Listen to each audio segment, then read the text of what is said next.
Whole Story Quest Audiobooks presents Murder on the Old Bog Road by David Pearson, narrated by Brian Walsh. Chapter 1. Tuesday, 6 p.m. Ciara O'Sullivan left the shop in Galway just as soon as it closed its doors at 6 o'clock. It was a foul night, with the westerly wind driving the rain down onto the slick roads and footpaths, and Ciara wasn't looking forward to the drive out to Clifton. But she had promised to visit her ailing mother, as she did every week, out in the old family home on the main street in the west of Ireland town. Ciara was an assistant manager at the large, brightly lit emporium called About the House on Galway's Shop Street. As the name suggested, the shop sold all manner of household items, from a simple kitchen utensil right up to a full suite of furniture or a bed, and even stocked a few rugs and carpets. Ciara had got the job there soon after graduating from University College Galway, where she had studied retail management, and she enjoyed it immensely. Ciara was a good-looking girl, standing straight at 5'9" tall, with a trim figure and a mane of shiny auburn hair that fell halfway down her back. She had inherited her mother's high cheekbones, and with her large brown eyes and full mouth, she was very striking, and was often admired by the men who visited the shop. Some would say she was the epitome of an Irish colleen. She was glad she had parked the car nearby in Heinz's Yard car park. This was no night for umbrellas, so she donned a sturdy tweed cap, pulled her raincoat tightly around her, and with her head down, she wound her way through the narrow streets to the sanctuary of the car park where her little Ford Fiesta was waiting, out of the weather. Ciara had been very pleased to have passed her driving test first time the previous year, as this meant she could visit her mother regularly once a week to see that she was eating well and had a good supply of medication, and that her house in Clifton was warm and dry on these winter nights. It had been a bit of a struggle to save up for the little Ford, and she didn't fancy the idea of buying it on credit, but she had managed all the same, and loved the little car which seemed to be virtually indestructible, no matter what the occasion. The traffic in the city was heavy and the incessant rain made progress slow. Despite the heater in the car being on full, the windows kept steaming up, and Ciara had to wipe them constantly to maintain a modicum of visibility. It was almost 20 to 7 by the time she got free of the traffic and started out on the N59 heading from Moycullen and Uachtarard. Her mother had asked her to stop into Roundstone on the way, where the woman who ran the Lake Guest House, now empty of tourists at this time of year, had been making a new set of curtains for Mrs. O'Sullivan's spare bedroom, the old ones having literally fallen to pieces from old age some time ago. The woman who ran the guest house turned her hand to sewing as soon as the tourist season came to an end, to make some pin money for the winter months, and she was known to be an excellent seamstress. When Ciara got past Uachtarard, the conditions deteriorated even further. The rain pelted down so that Ciara's windscreen wipers could barely keep the window clear, and she had to slow down to hold the car on the correct side of the road, fighting the buffeting wind all the way. But West of Ireland people were used to these conditions, so she pressed on regardless. At Roundstone, she managed to resist the insistence of the guest house owner to stop and have a cup of tea and some freshly made scones, saying that her mother would be expecting her and would be worried given the night that was in it. She took the curtains, which had been carefully sealed, into 2 plastic bags and resumed her journey out west along the old bog road. As Ciara emerged from the scant shelter of the hills approaching Ballyconneely, the weather got even worse. The rain was being driven horizontally off the sea, and now mixed with salt water was even harder to clear from the windscreen. Ciara slowed to a crawl and edged away along with her headlights on full beam. She was thankful that on such a night there was no other traffic about. As she approached the bridge by the beach, she saw that several large stones had been dislodged and were strewn across the road. She brought her car to a halt and realized that she would need to get out and move the rocks in order to continue safely. She cursed silently under her breath and opened the driver's door, which was nearly taken off its hinges by the force of the wind. Outside the car, the strong wind was blowing a mixture of sea spray, mist and turf smoke from the cottages between the road and the sea, and she pulled her jacket tightly around her. She moved the obstructing stones away to the side using both her hands and feet, and as she finished with one large stone, placing it in the ditch on the left-hand side of the road, she spotted a large piece of what looked like red fabric in the gully itself. She went over to where the cloth was sticking out, and as she approached, she saw that there was a lot more of it than she had first noticed. When she was standing over the ditch, she looked down and saw that it was in fact a red coat, and it was wrapped around a young woman who was lying lifeless, partly submerged in the bog water. She recoiled from the horror of the scene. Ignoring the fact that she was getting soaked to the skin, Kira stood there for several minutes, her hand held to her mouth and tears trickling from her big brown eyes. God, what will I do? She asked herself. She went back to the car and took out her mobile phone, but of course there was no signal. The phone was of no use to her. I better get help, she thought, and decided to drive into Clifton where she would be able to report it to the local Garda. They'd know what to do. Kira pulled up outside the Garda station in Clifton and got out of the car. The rain had eased off just a little, but it would be back soon with increased ferocity. Of that she had no doubt. Although there was a light on outside the station, the door was locked, and it looked as if there was no one inside. Kira knocked loudly on the door all the same. The station should still be manned at this hour. As she stood there, a man came along the footpath, huddled against the weather, and saw Kira banging on the door. "Is that you, Kira?" he shouted against the wind. "Sure it is. Are you looking for the sergeant?" he said, answering his own question and asking another. "Oh, hi, Seamus, yes, but he doesn't seem to be here." "Sure, don't you know he'll be down at Cushing's having a pint before he heads home? He's always there at this time," the man said.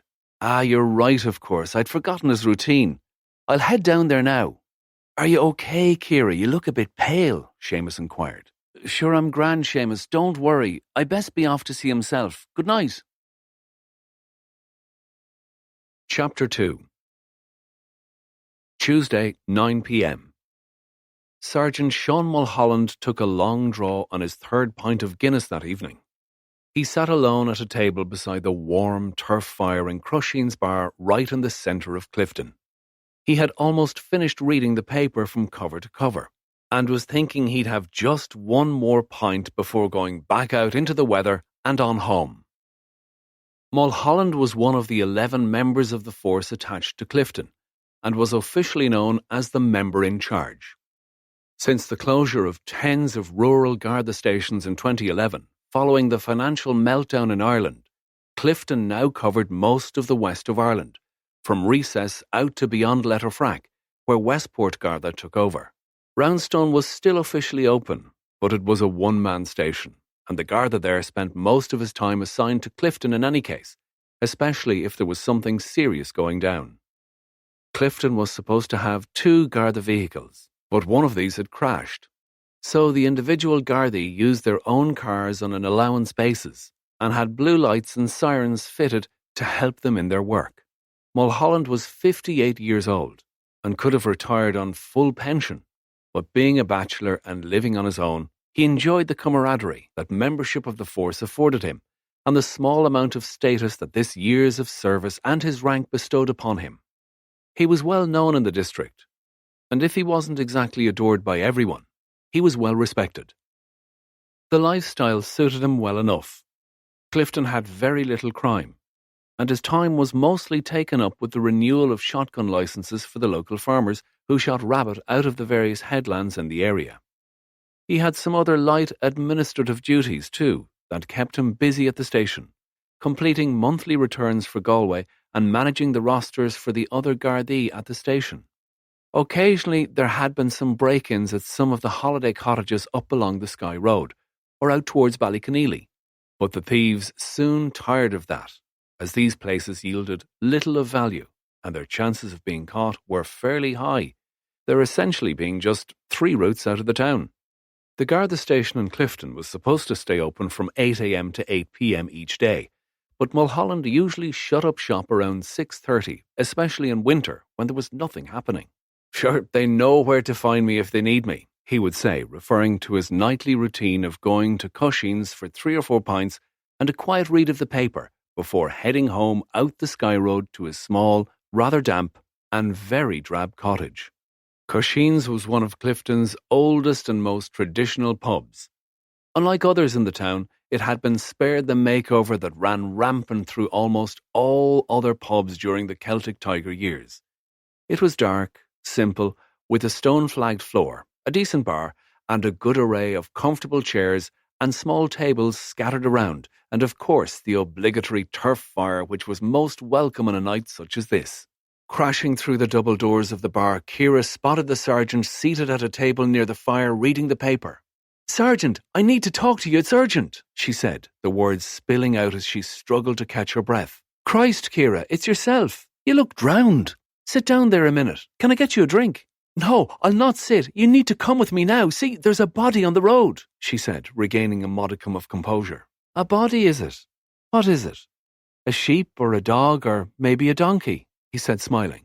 "No, Sergeant, it's a woman. She's lying in the ditch in a red coat out by Ballyconneely. I think she's dead," she said. "Good God, why didn't you say so? Let's go and see what all this is about then," said Mulholland, rising from the table and draining the last of his pint. "You'd better drive and we'll go in your car," he said. The two sat in silence as Ciara drove the little Ford back out the old bog road towards Ballyconneely. The rain had stopped for the time being, and the moon shone through the patchy cloud from time to time, casting an eerie glow on the landscape. As they approached the bridge with its dry stone walls, Ciara spoke up. "It's just here, Sergeant. She's in the ditch down by the bridge. You can see a bit of her red coat." The car came to a halt and they got out, the sergeant putting on his peaked cap, as if it would in some way make his presence more official. Mulholland shone his torch up and down the ditch until the beam landed on the pale blue face of the young woman half covered with her lank, dark brown hair. "Good God," he said out loud as he clambered down awkwardly to feel the woman's neck for a pulse, and was not surprised to find that there was none. "She's dead all right," he proclaimed. "God, this is awful. I'll call Jim Dolan on the radio. I'll get him to call Galway and get an ambulance and an inspector out, and then come out here myself in the squad car. We need to preserve the scene," Mulholland said, struggling back onto the side of the road, his training clearly cutting in, although he had never had to deal with anything like this before. An hour later they could see the blue flashing lights reflected in the low mist long before the vehicles came into sight. Garda Dolan had arrived 20 minutes earlier and slewed the 10-year-old white Mondeo across the road with its own blue lights winking in the gloom. He had attempted to put up blue and white tape around the scene, but the wind took most of it, with just a few well-anchored strands fluttering about. The convoy of Galway vehicles arrived. In front, the newer Garda Hyundai estate car carried Inspector Mick Hayes, 2 uniformed Gardaí, and the pathologist from Galway Regional Hospital. Next came a Garda Toyota 4x4 with 3 scene-of-crime technicians, along with a generator, 3 floodlights, and an inflatable plastic tent. Bringing up the rear was an emergency ambulance with 2 paramedics and an array of medical kit, almost certainly of little use on this occasion. Hayes was first out of the vehicles, and as he walked over to where Mulholland and Ciara were standing, said, "Hello, Sean. Haven't seen you for a while. What have you got here for me then?" "How are you, Mick? Yes, it's been a while. Ciara here," he said, nodding to the girl who was standing off, giving the 2 policemen some space. "Ciara here says she was on her way to Clifton when she came across a woman lying in the ditch." Mulholland went on to outline the events leading to the call to the regional crime centre in Galway where Hayes was based. Mick Hayes turned to Ciara. "Miss O'Sullivan, can you tell me what you were doing out along this road at 9:30 at night?" "I was on my way to Clifton to see my mother. She's not well, and I like to visit her every week if I can. She lives alone on the main street," Ciara explained. "And where do you live yourself?" Hayes inquired. "I have a place in Galway. I work there as a retail manageress, and I have my own flat." "Did you see any other vehicles at all on the road, or anyone about?" Hayes asked. "No, I saw nothing and no one since I left Roundstone till I came to this very spot." "What made you stop?" "I had to swerve out to avoid some rocks that have come down from the side of the bridge, and then I saw her red coat in the headlights, so I stopped to take a look," she said. "Right so. Can you wait here till we get a few details, and we'll need to get a statement from you tomorrow. But you can get on into Clifton shortly. As a matter of interest, why did you come this way?" Would the main road not have been quicker? I had to collect some curtains for my mother at the Lake Guest House in Roundstone. She'd been waiting on them, Ciara said.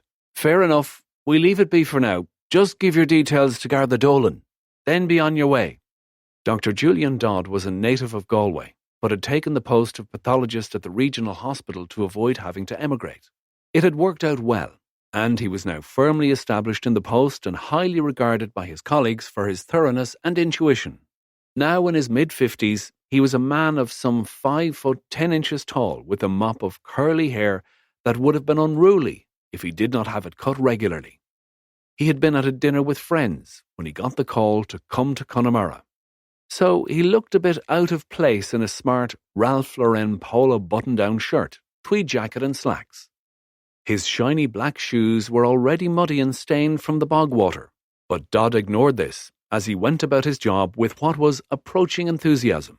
The white inflatable tent that they had tried to position over the body had been taken by the wind, so the good doctor and the paramedics were hunched over the ditch where the woman lay when Hayes approached.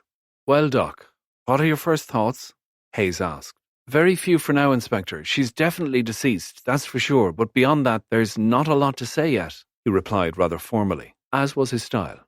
"Any idea how long?" Hayes persisted. "Probably between 3 and 5 hours ago, but immersion in water hasn't made it easy to be certain." "Did she drown?" "I can't tell you that till we get her back to Galway and open her up, but intuitively I'd say no. There's no ditch water in her mouth or nostrils. But I can tell you one thing, she's taken a severe blow to the back of the skull." "I see. Any idea what the weapon might have been, or could she just have fallen against the stones?" "I doubt that.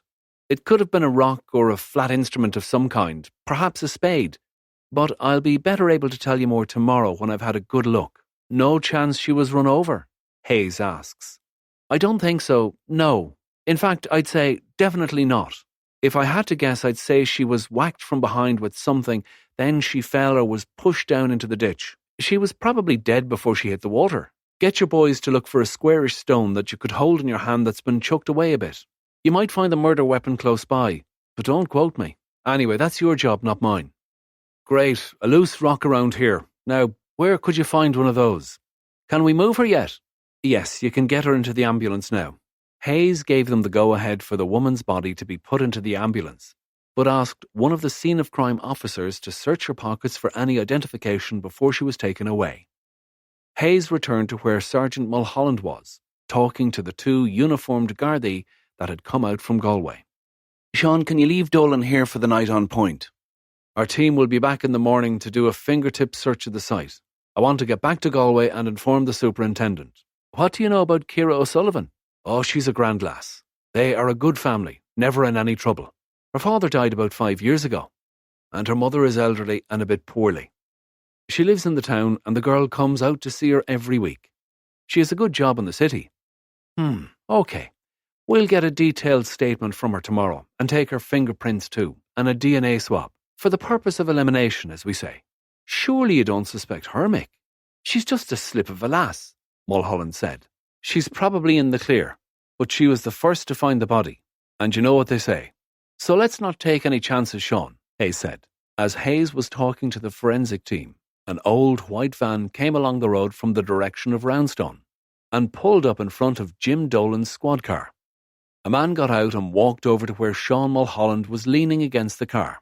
"Good evening, Sergeant. What's the story?" he asked. "Oh, hello, Jerry. God, it's awful. We're after finding a girl here down the ditch. And on such a night, it's terrible." "Is she okay?" Jerry Maguire asked, looking concerned. "No, she's not okay, Jerry. She's dead." "Jesus, merciful hour. What in God's name happened to her?" "I can't say any more for now, Jerry." "What has you out at this time anyway?" "I'm just on my way back from a job in Roundstone, Sergeant. Mary will be wondering where I've got to," Maguire replied. "And did you see anyone else on the road at all?" the sergeant inquired. "No, not a soul. Sure, who would be out on a night like this? But listen, I better be on my way. If I can be of any help, or if you need to get a cup of tea or anything, come down to the house. We'll be there, and it's no trouble." "Fair enough, Jerry. That's good of you, but I better stay on my toes here. What with the big brass out from Galway, if you know what I mean," the sergeant responded, and with that, Jerry Maguire got back into his van and navigated around the parked cars and left the scene. Chapter 3. Wednesday, 8:30 a.m. Detective Sergeant Maureen Lyons was already at her desk when Hayes arrived on Wednesday morning. Lyons was a small 32-year-old brunette with a trim figure and a cute face. She had large brown eyes, and her hair was down to her shoulders, though she almost always wore it in a ponytail at work. Maureen Lyons wanted to join the force since she was 16 years old. Her father had been a sergeant based in Loughrea, but had spent much of his service in and around the border area during the troubles of the 1970s and early 80s. Even at a young age, Maureen was fascinated by the stories he would tell of his investigation into various crimes, and how the detectives had worked a range of clues to finally bring wrongdoers to justice. She had enrolled in the Garda Síochána in her final year at school, and headed off to training college in Templemore in the autumn of the year that she had completed her secondary education. Lyons had earned her stripes early in her career by single-handedly foiling an armed raid on the permanent TSB Bank in Galway 4 years earlier. She had been on the beat around Eyre Square and was just passing the bank when an armed raider in a balaclava had burst out the door carrying a supermarket bag full of cash in one hand and a sawn-off shotgun in the other. Lyons had simply stuck out her foot, tripping the thief, who fell flat on his face, unable to break his fall due to his hands being full. Gun and money went flying.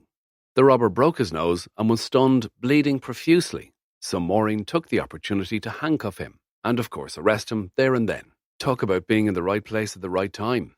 The media, and in fairness, the Garda publicity teams, had milked the story mercilessly.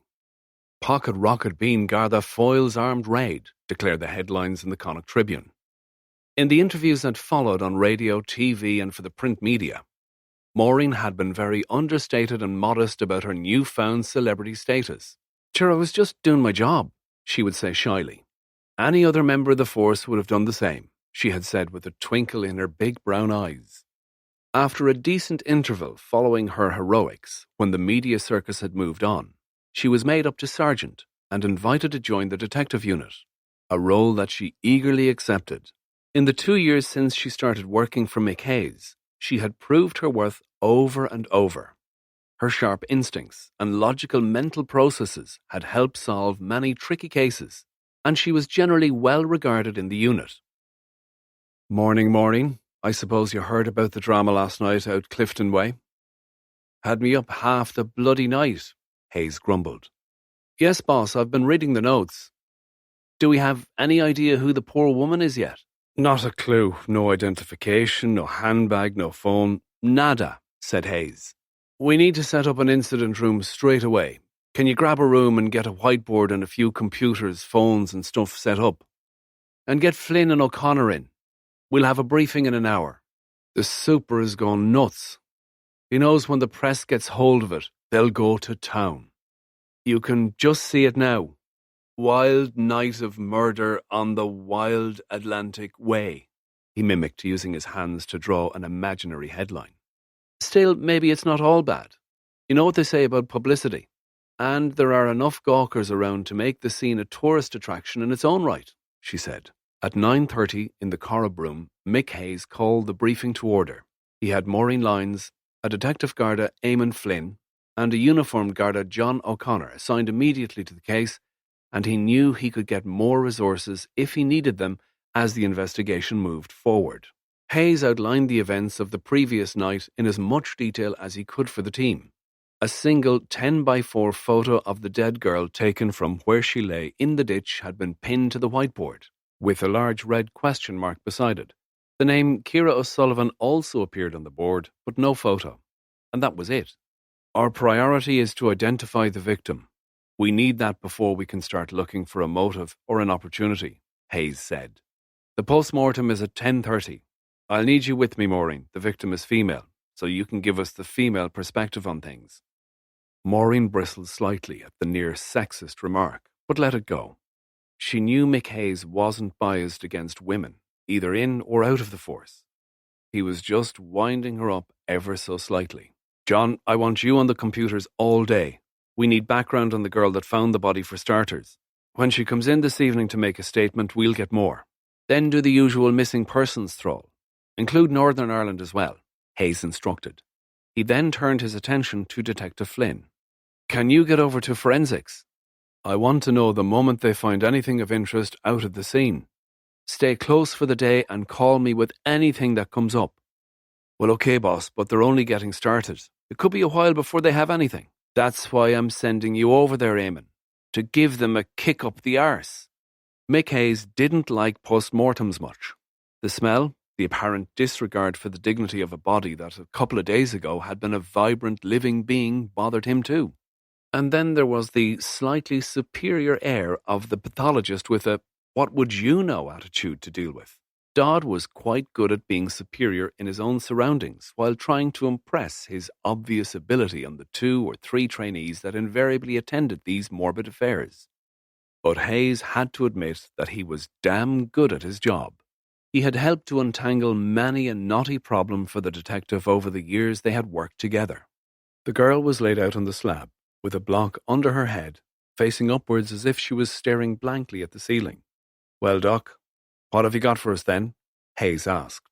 Very little so far. As I said last night, she appears to have died from a blow to the back of the head. Time of death between 5 and 9 yesterday. She died where she was found. The blow was a severe one.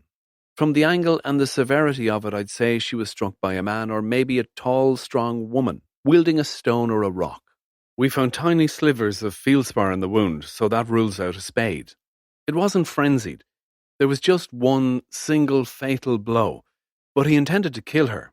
You don't whack somebody that hard to get their attention. Anything to identify her? Hayes asked. Precious little, I'm afraid. Her teeth have never been filled, so there won't be any dental records. But there are 1 or 2 indicators that might be helpful, Dodd said. She's younger than we thought, 23 or 4, 6 at most. The skeletal development and teeth are that of an early to mid-20s female. Was she pregnant? Lyons asked. Good question, Detective. No, she wasn't or isn't, but she has had an abortion some time ago. Nice job too, not the usual knife and fork job. Would have been expensive. How long ago? Lyons asked. More than a year is all I can say, and no more than 5 years ago. Sometime between the ages of, say, 17 to 22, he said. Oh, and we found this, Dodd said, scooping up a small plastic bag from the bench and holding it out in front of him at arm's length like a small trophy. It was on the arm folded beneath her in the ditch, so we didn't spot it last night, he said. Lyons took the bag and examined the contents. It contained a gold bangle about 1 centimetre wide, with a spring clasp and a tiny safety chain. You can take it out, there are no prints on it, the doctor said. Lyons removed the bangle from the bag and examined it closely. It's foreign, she said. It has the number 916 stamped inside, which means it's 22-carat gold, but not from around here. I think that's a European stamp, she added. Anything from her clothes that might help us to identify her? Hayes asked. Nothing. All the labels have been cut off, and I've looked really thoroughly. Sometimes a marker will leave a label internally somewhere, like inside a lining or something, but there's absolutely nothing. All I can say is that her clothes are generally of good quality. That's about it, the doctor remarked. I don't suppose we'd be lucky enough to find she was full of semen, Hayes asked. Lyons gave him a scornful glance. Nope, not a drop. There has been recent sexual activity, but fully protected, I'm afraid. Vaginal only before you ask, Dodd said. Okay, Doc, we're heading back to the station now. Let one of us know if you find anything else. We need to be able to identify this girl as soon as possible, Hayes said. Chapter 4. Wednesday, 1:30 p.m. Hayes and Lyons arrived back at the station at around 1:30, having eaten a hasty sandwich in the pub across the road. Hayes called the team together and updated them on the initial results from the post-mortem.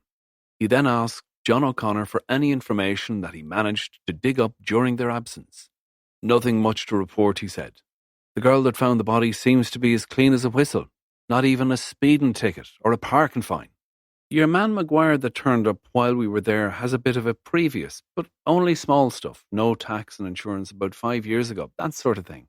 Oh, and a bit of a high jinx when he was younger. He slapped a Garda outside a pub, but he got off with a fine. We have his prints and stuff on file though. Then I went into Pulse to look for missing person reports. Nothing there either. There was only one report that fits the time frame, and that's for an 86-year-old male who wandered off from his care home in Portlaoise. Good work, John. Thanks, even if you came up with zilch. Hayes grunted. We really need to find out who this girl is. John, can you get a few hundred handbills made up with her picture? Cheer it up a bit. Try to make her look a little less dead. Get all the uniformed Gardaí to hand them out around the town. Put them up in shops, bars. You know the drill. Have you seen this woman? Gardaí are urgently seeking information. That sort of thing. Sure, I'll get onto it right away, O'Connor responded and left the room. Turning to Eamon Flynn, Hay said, Eamon, I want you to take this bangle down to a jeweller's. Hartman's would be a good bet. See if they can tell you where it's from or anything else about it. They might even have sold it, though I doubt it if we'd be that lucky. Ask roughly how much it's worth and what sort of age it has. Maureen, you're for the old bog road again, I'm afraid. Get back out there and see if the search team have found anything. And have a nosy around too. Kick up some dust, turn over a few stones. You can take a uniformed Garda with you and let him out in Roundstone to poke around a bit. Someone knows something. She didn't fall from the sky, that's for sure, Hayes said. Oh, and while you're there, shake up the local Garda a bit too. Tell Mulholland the super is talking about calling out to see him. It's all a bit laid back out in Clifton for my liking, Hayes said. And while I'm enjoying the scenery out in Ballyconneely. What are you going to do? Maureen asked. She was peeved at having to drive all the way out to Clifton at this time of day just to spend a few hours making herself unpopular and then driving back. And she was concerned that Hayes was sidelining her from the investigation. Hayes ignored the irony and replied, I'm heading on over to Ciara O'Sullivan's shop. I want to get a statement from her today. She might have remembered something important overnight. Lyons gave him a filthy look. This Ciara O'Sullivan was one good-looking woman. Okay, that's it for now. Off you go. We'll meet back here at 6 or past. All except the tourists, he said, giving Lyons a harsh stare. Maureen, will you phone in at 6:30 with any update? Hayes asked. Yes, boss, if I can get a signal, she replied, still smarting from the task she had been given. Hartman's is one of the largest and longest established jewellers in Galway, and they rightly pride themselves on the quality of their wares and a very thorough knowledge of their trade. Eamon Flynn knew the shop, but not well, and not from the inside at all. The glittering baubles that festooned the brightly lit windows, the rows of watches with names such as Rolex, Raymond Wheel, Rotary, Longines, were well out of reach for a humble Garda. Even as he entered the premises, the aura of expensive merchandise, the gleam of the bright lights, and the slightly scented air almost took his breath away. No sooner had he stepped up to the counter when a truly beautiful girl with perfect makeup and long, shiny blonde hair, immaculately groomed, approached him. Good afternoon, sir. How can I help you? She said in perfect English with no hint of an accent of any kind. Flynn produced his warrant card, introducing himself to the girl whose brightly polished gold name badge identified her as Monica with a K. Flynn produced the gold bangle, still in its plastic evidence bag, and offered it to the girl. We were wondering if you could tell us anything about this item, he asked. It's connected to an investigation that I'm working on, he added. Monica took the bangle out of its wrapping and placed it on a small piece of green velvet on the counter. She turned it over a few times. Well, I'm fairly sure it's not one of ours. Do you mind if I call Charles to have a look at it? She asked. Thanks, that would be great, Flynn replied, enjoying the view of Monica's rear as she walked into the back of the shop to fetch Charles. Charles was tall, slim, and very elegant, dressed in a sharp navy pinstripe suit with an immaculate starched white shirt and maroon tie. He sported a magnificent pair of gold cufflinks and a very expensive watch. The detective wants to know if we can help him with anything about this bangle, Monica said, pointing to the gold bracelet sitting on the green velvet cloth. Charles picked it up and slowly rotated it on both axes, examining it closely, but saying nothing. He reached into his pocket and took out his jeweller's loupe, holding it to his right eye as he scrutinized the bangle, focusing on the area around the clasp and safety chain. Yes, well, this is interesting, he said at last, removing the loupe. It's definitely not Irish. It's very good quality, not the usual mass-produced tat. Judging by the way the clasp is made, I'd say it's almost certainly German. It's made from very high-quality gold. It's 22 carat. You can tell that from the 916 stamp. And the safety chain is probably 18 carat with a little less gold for greater strength. It's a fine piece. May I ask where you came across it, Detective? Charles asked. I can't say, I'm afraid. It's part of an ongoing investigation. How much would you say it's worth? Flynn inquired.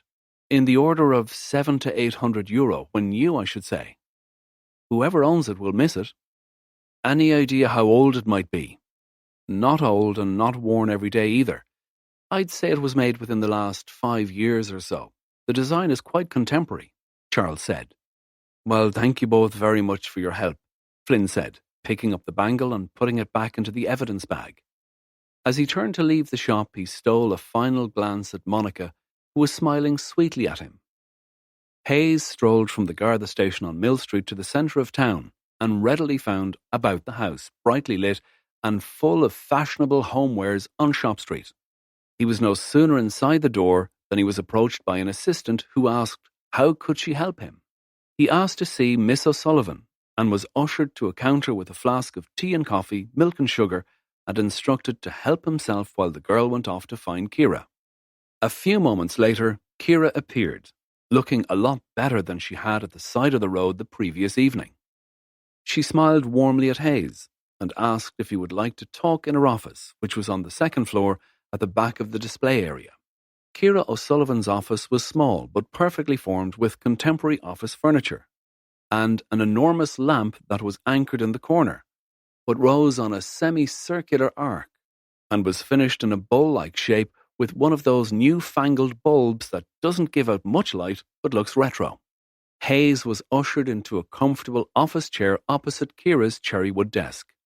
How can I help you today? She asked, still smiling warmly at the inspector. Oh, it's just routine, really.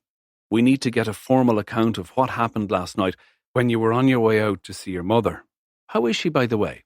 I understand she's been a bit poorly.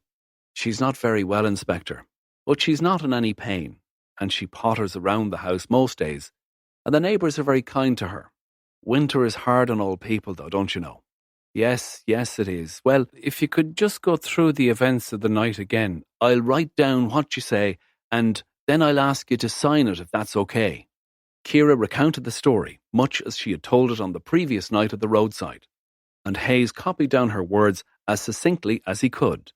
When she was finished, he drew a line through the remaining free space on the page and turned it around for her to sign. What will happen to this? She asked, looking straight at the inspector. How do you mean? Well, will I be needed to give evidence or something? I haven't been involved with the police before. I don't know the drill. Oh, I see. Well, it's possible, depending on the way the case goes, but we're a long way from that at this point. I shouldn't worry about it if I were you. And in any case, you've given a statement. Is there anything at all, no matter how small, that you have remembered since last night?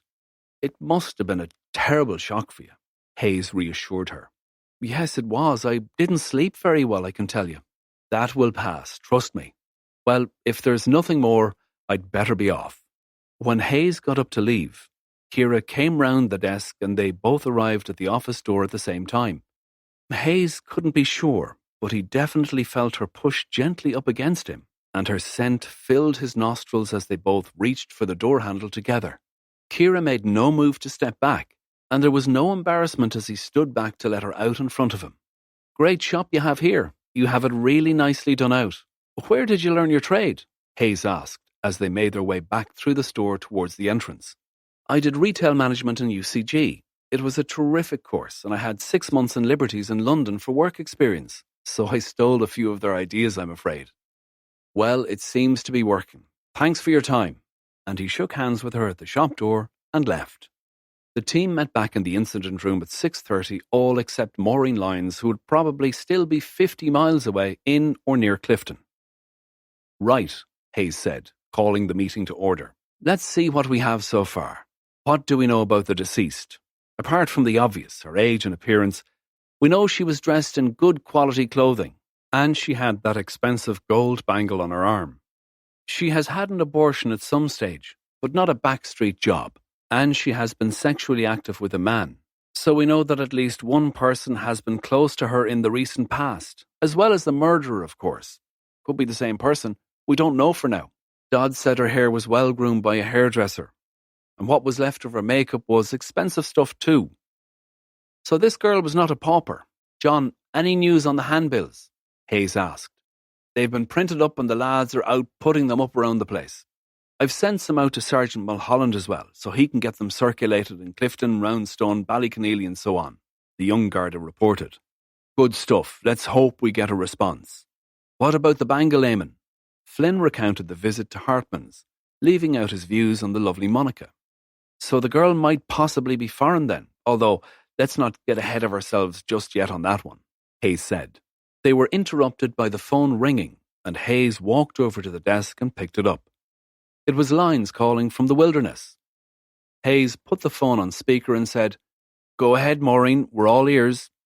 Well, you needn't bother on my account, Lyons said crossly. There's bugger all to report from here.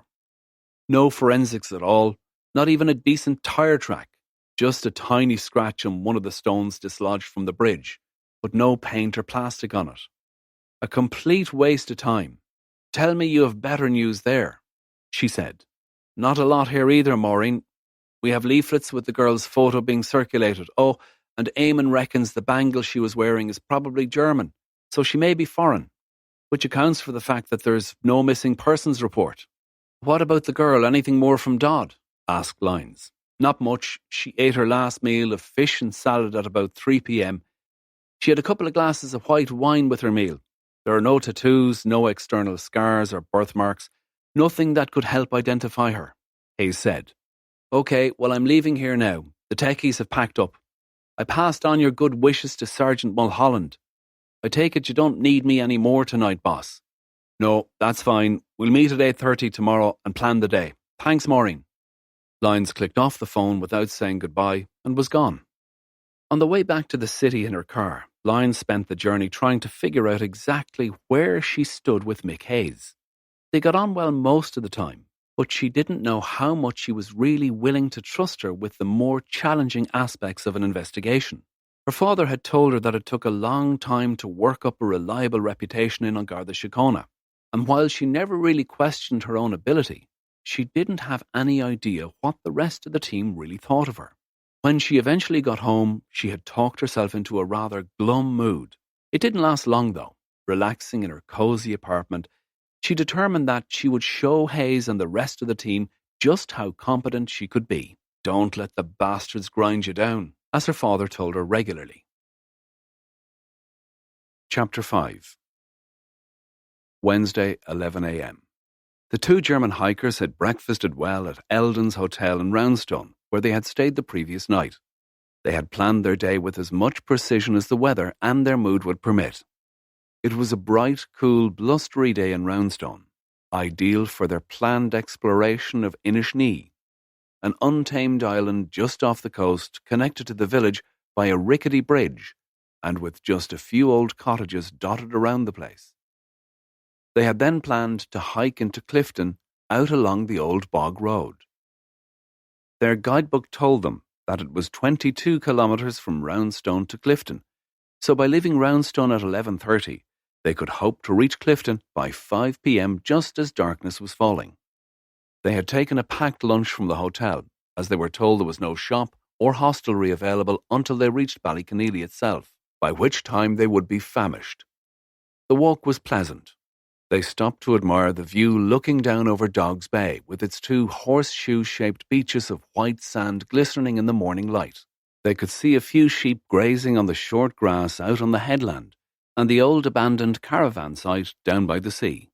They stopped again further on at Murphy and several of the other beauty spots along the road.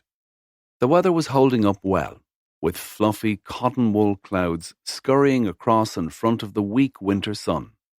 After 2 hours of walking, as they approached Murlach, just before the road heads inland, they decided to stop for lunch. There was a small lay-by at the side of the road with some large flat rocks that would do nicely for seating and a makeshift table, although it was a bit overgrown with brambles. The ground rose up steeply behind the lay-by, so that they were sheltered from the stiffening breeze. They managed to find a clear space to sit and spread out the sandwiches, cakes, and cold drinks that the hotel had provided for them. No sooner had they started their meal when they heard a faint beeping sound coming from the bushy undergrowth. They looked around but could see nothing. But there it was again, a clear, if faint, electronic beep-beep coming from nearby.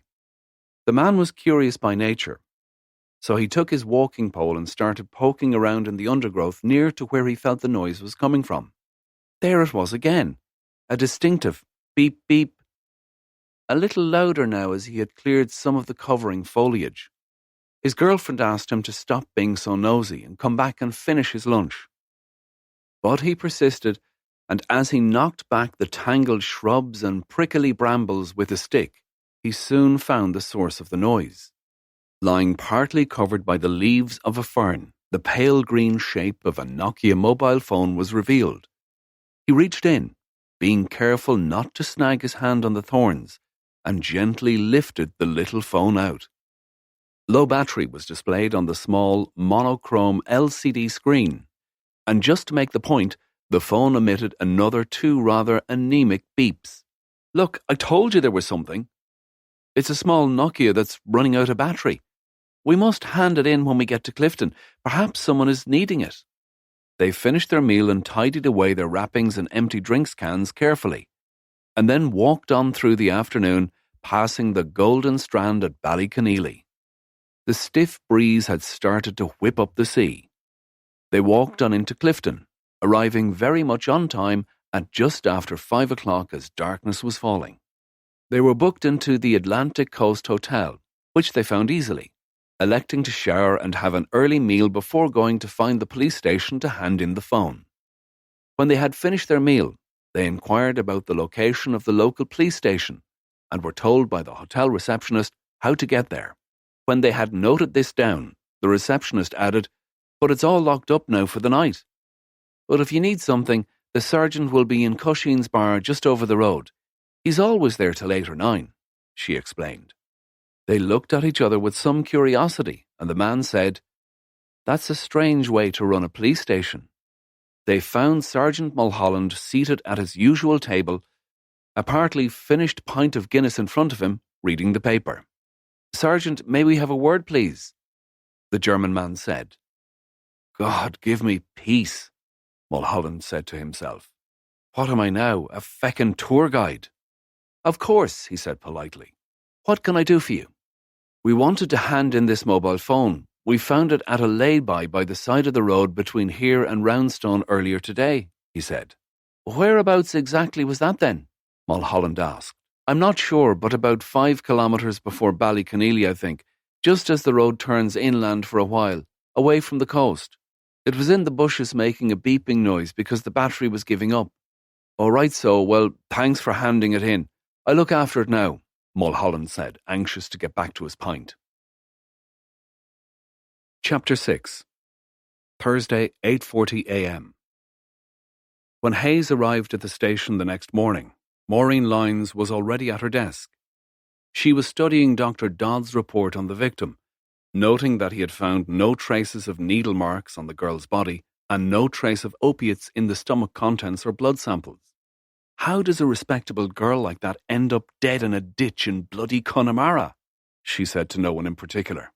"Oh, there'll be a story behind it. Wait till you see. There always is," Hayes replied. Flynn and O'Connor arrived together clutching cardboard coffee cups from the Insomnia across the road from the station. "What's on today, boss?" Flynn inquired. But before Hayes could answer, the phone on his desk began to ring. "Hayes," he said to the caller.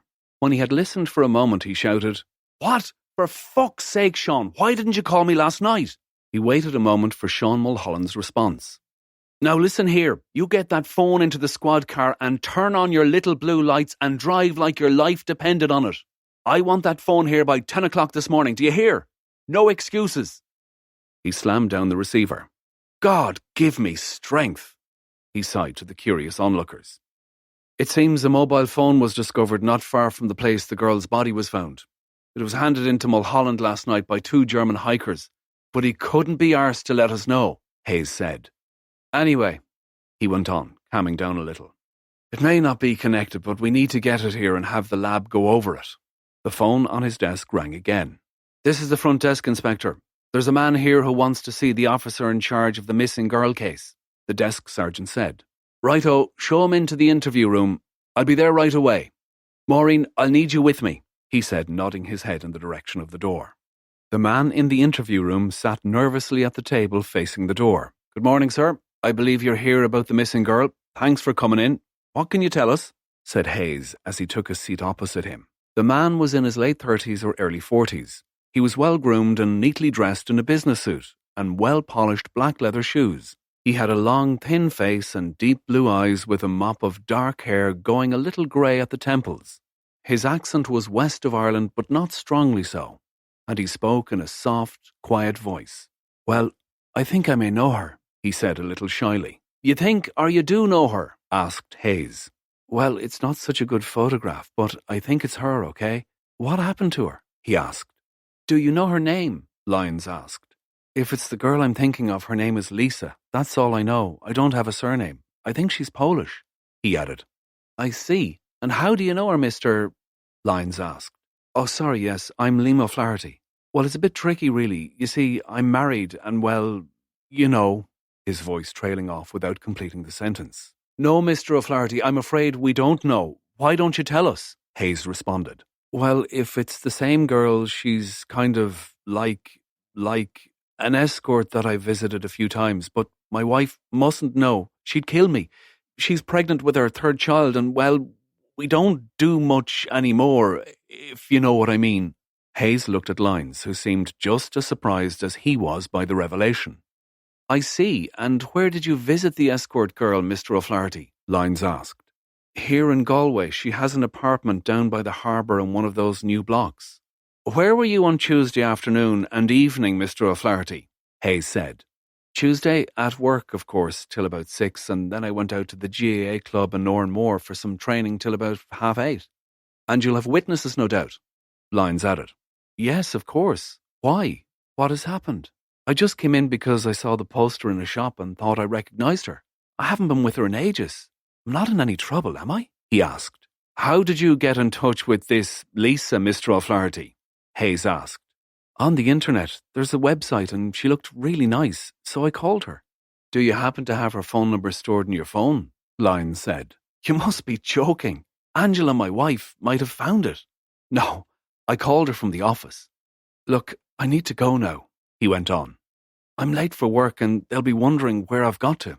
I think you'd better call in sick, Mr. O'Flaherty. I want you to go with Detective Sergeant Lyons now and see if you can find the web page that Lisa was using on one of our computers. Then I want you to show Detective Lyons exactly where the apartment where you met Lisa is located, Hayes said. And don't worry, we'll keep this between ourselves for now unless there are further developments, Hayes said, nodding to Lyons to get started. O'Flaherty got up from the table looking extremely nervous and followed Maureen Lyons out of the room. Maureen Lyons returned to the incident room with a printout of the web page used by Lisa. It was good to see the girl looking alive and well, even if she was scantily dressed. She was a looker to be sure, with long dark hair, a pretty face, and an amazing figure shown to best advantage by her black lacy underwear. On the web page she was reclining on a single bed, lying on her side, with her arm propping up her head and pouting slightly as if she was about to kiss the viewer. I'm off to the docks with Casanova to find the girl's apartment. Anyone fancy it? She asked, looking around. I'll come with you, Flynn said. Better not to show a uniform for now till we know what's what. Hayes studied the alluring photo of the girl on the printed page that Lyons had stuck up on the whiteboard. Well, at least we have a phone number now. Pretty girl, he thought to himself. The phone number on the web page was an 083 number, meaning that the phone service was probably provided by 3 Ireland. John, get on to 3, will you, and ask for the records for this number going back, say, 3 months, Hayes said, tapping the printout on the board with his pen. Both incoming and outgoing. And any other details that they can give you, payment type, frequency, and so on. And don't let them put you off with all that data protection bullshit. We can have a warrant arranged by 11 o'clock if necessary. But don't tell them it's a murder inquiry. Just say it's ongoing investigations. At 10:20, Garda Jim Dolan arrived at the station with a small green Nokia in a plastic bag. He had driven in from Clifton as quickly as conditions would allow, hoping for some recognition from the inspector for his efforts. He was out of luck. "About bloody time," snapped Hayes as he took the bag from Dolan. "And tell Mulholland he owes me one for this." "I suppose a cup of coffee is out of the question then," responded Dolan. Go on, you're all right. Sure, help yourself," Hayes replied. Hayes put on a pair of blue latex gloves before taking the phone out of the bag. The battery had gone dead by now, so he searched in his desk drawer for an old Nokia charger to bring the phone back to life. When he connected it, the moving bars for the battery status began to pulse, showing that it was charging. He hoped that there would be no PIN number needed to access the phone, and he decided to leave it on charge for an hour or so before beginning to explore it. The block that housed the apartment that Lisa had occupied was clean and fresh. It was close to Jury's Inn down by the docks. As they got out of the car, the salty sea air was blowing up from the quay. "Nice place," Lyons said to no one in particular. "I bet the rent here isn't cheap." At the front entrance, a small cluster of bells showed that L. Pulowski occupied apartment 21 on the second floor. "Is this where you came to see Lisa?" she asked O'Flaherty. "Yes, this is it." "Right, you can go off to work now then, Mr. O'Flaherty, but don't leave town. We will need you to make a statement later on, and we may have more questions for you to answer." O'Flaherty vanished immediately, skulking off down the street in case anyone might see him. The front entrance to the block was open, so the two Gardaí entered and made their way up the stairs to the second floor. Flynn knocked loudly on the door of number 21 and stood back from the door leaning against the metal banister opposite. When there was no reply, he knocked again, but still no one answered. He looked at Lyons. Probable cause? Lyons nodded, and then to her surprise, instead of booting the door open, Flynn took out a set of about 30 keys from his jacket and started trying them one by one in the apartment door. "Jesus, Eamon," Lyons said. Flynn just looked at her and shrugged. The apartment was immaculately clean and tidy inside, if somewhat sparsely furnished. Lyons recognised several items that had come from IKEA.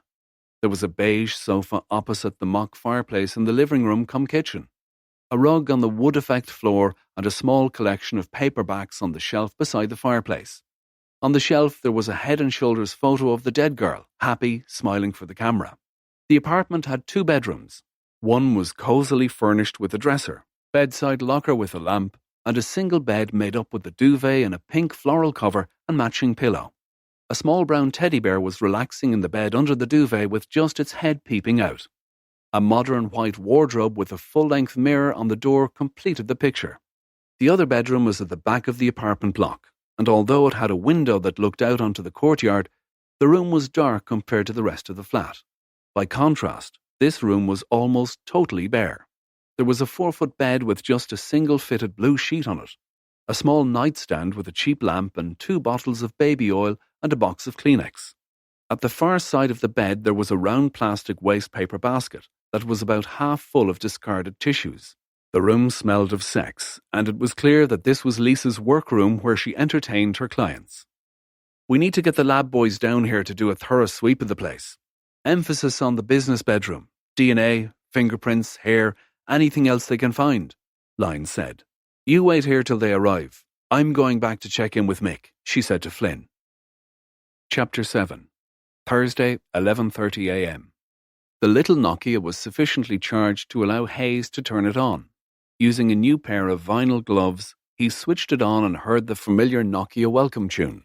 The first thing he did was to check the number of the phone against the number given on Lisa's webpage, and it matched, so at least he knew that this was definitely her phone. He carried it carefully over to John O'Connor's desk. "You need to keep gloves on and don't handle it more than you have to. There could still be a useful print or 2 on it. Copy down a list of all incoming calls for the last week and note the day, time and duration of the call. Copy out any text messages from that time too. Then get it over to forensics for fingerprinting," Hayes said. At 1 o'clock, Hayes called the team together for a catch-up. He brought them all up to date with the news about the mobile phone, the location of the apartment, and what Lyons and Flynn had found there. "Persons of interest, Maureen, what have we got?"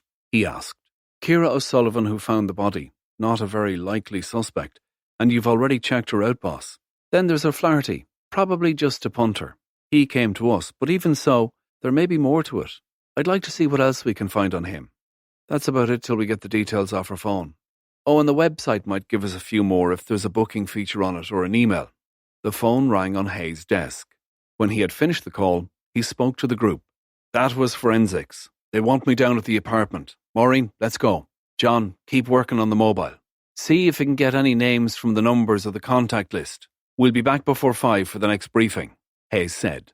On the way down to the docks in the car, Hayes asked Lyons how she thought the case was going so far. Not great, to be honest. We've only just identified the girl and God knows how many potential suspects her line of business will produce. What does the super think? He's hopping from one foot to the other as usual. He wants to see me tomorrow evening for a progress report, and he emphasized the word progress. Let's hope we have something positive to tell him by then. You have a good nose for these things, Maureen. Any instincts shouting at you yet? Come on, Mick, it's a bit early for that. But it's looking like a punter to me. Maybe she was blackmailing one of the great and good of Galway. Although what she was doing out there in Ballyconneely is anyone's guess. That's the bit that has me puzzled. When they got to the apartment, a girl in a full white lab suit approached them and, pulling her hood off to reveal a shock of curly blonde hair and a pretty face, said, "Morning, Sergeant. We found a few things that I'd like you to see." "What have you got, Siobhan?" he asked. The girl held up 2 see-through plastic evidence bags. There's a credit union passbook in the name of Lisa Pulowski. It shows she has just under €14,000 on deposit.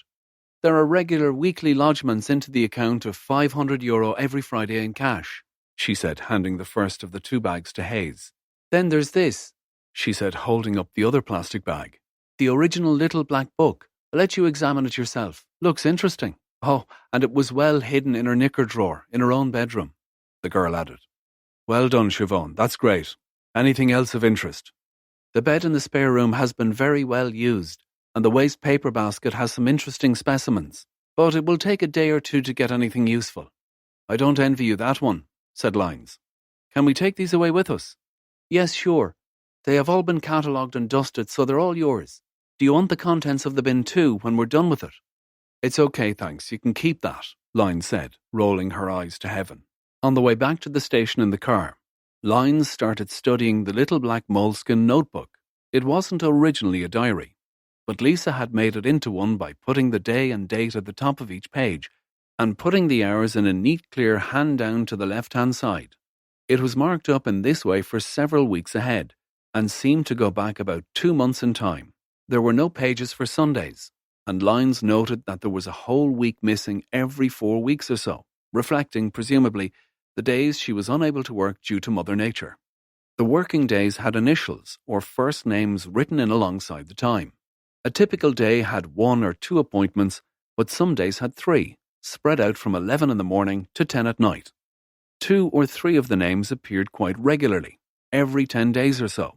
Lisa, probably without knowing it, had kept meticulous records of her clients that would surely prove invaluable in tracking down her killer. If I ever decide to go on the game instead of enforcing law and order, I can use this as a template. The pay looks great, and don't forget, it's all tax-free. Well, let me know, won't you? I can be your first client, Hayes said as he looked across at Maureen and smiled. Back at the station, Hayes called the team together. We have some good information from the girl's flat now. We need to cross-reference the diary to the phone records and see if we can identify any of Lisa's clients. It looks like James was the last one to have an appointment with her at 4 o'clock on Tuesday afternoon. Let's see if we can identify James, if that's his real name, Hayes said. Another hour of searching and cross-referencing went by quickly, and when Hayes called them back together again, there was some good news. So, how goes it with the phone records? He asked. Flynn, who had been coordinating the cross-referencing, spoke up. Most of the calls are from pay-as-you-go mobiles, and of course, none of them are registered, so they are anonymous. There is one thing we spotted, though. About 2 weeks ago, she had an appointment with this James at 5 o'clock. Earlier that day, she got a call from a landline here in the city. I called the number, and it was answered by a receptionist at a firm of architects on Dominic Street.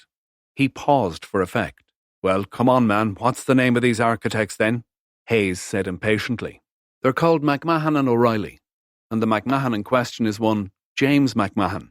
An audible hum of excitement went around the room. Great work, Eamon. Well done, all of you. This is our first solid lead. Now, we need to be very careful here. Let's see if we can identify James' mobile from calls made about the same time on other days when she saw him.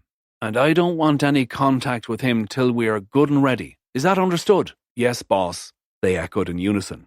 Dig up all you can on this guy. I want to know more about him than he knows about himself before we talk to him. What car does he drive? Where does he live? Is he married, family? What clubs does he belong to? Who his friends are? And above all, is he well connected around town? Although that's probably a yes if he's an architect. Let's convene at 9:30 in the morning with whatever you've got. Maureen, can you stay back for a few minutes, please? Hayes added. Sure, no problem, she said, moving towards Hayes' private office.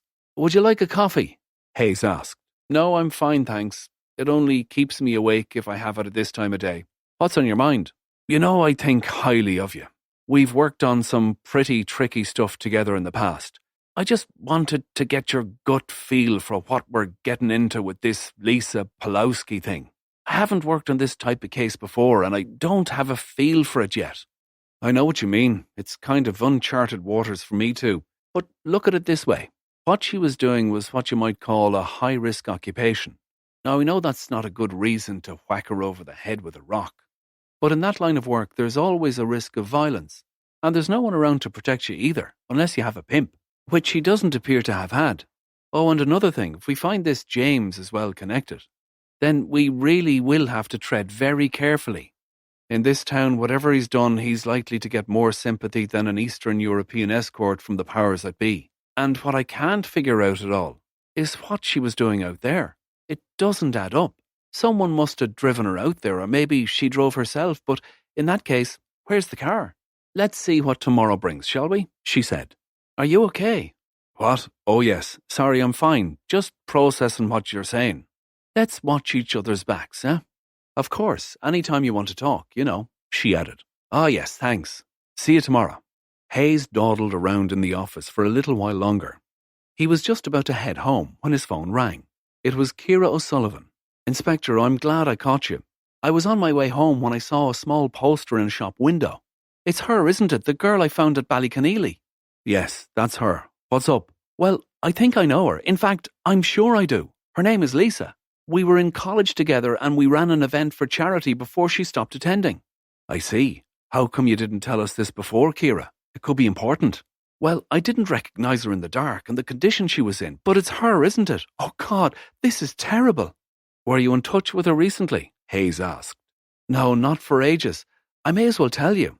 You'll find out in any case. We had a row. I was going with a boy from college and she kind of took him off me.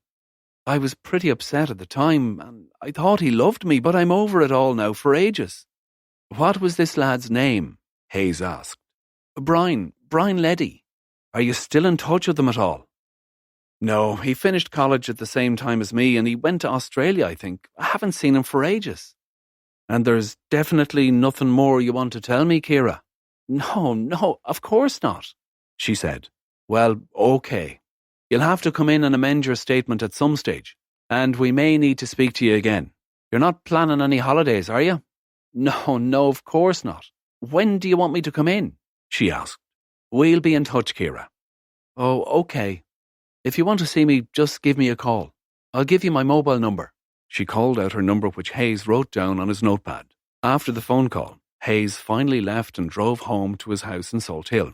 Although he was very self-sufficient, managing his domestic affairs with ease, the mundane matters of keeping his clothes fresh, stocking the larder, cooking and keeping the house in some sort of basic order, he was lonely all the same. He had never known the welcoming smile of a wife or partner, nor the chaos and noise that a family of young children bring to a home.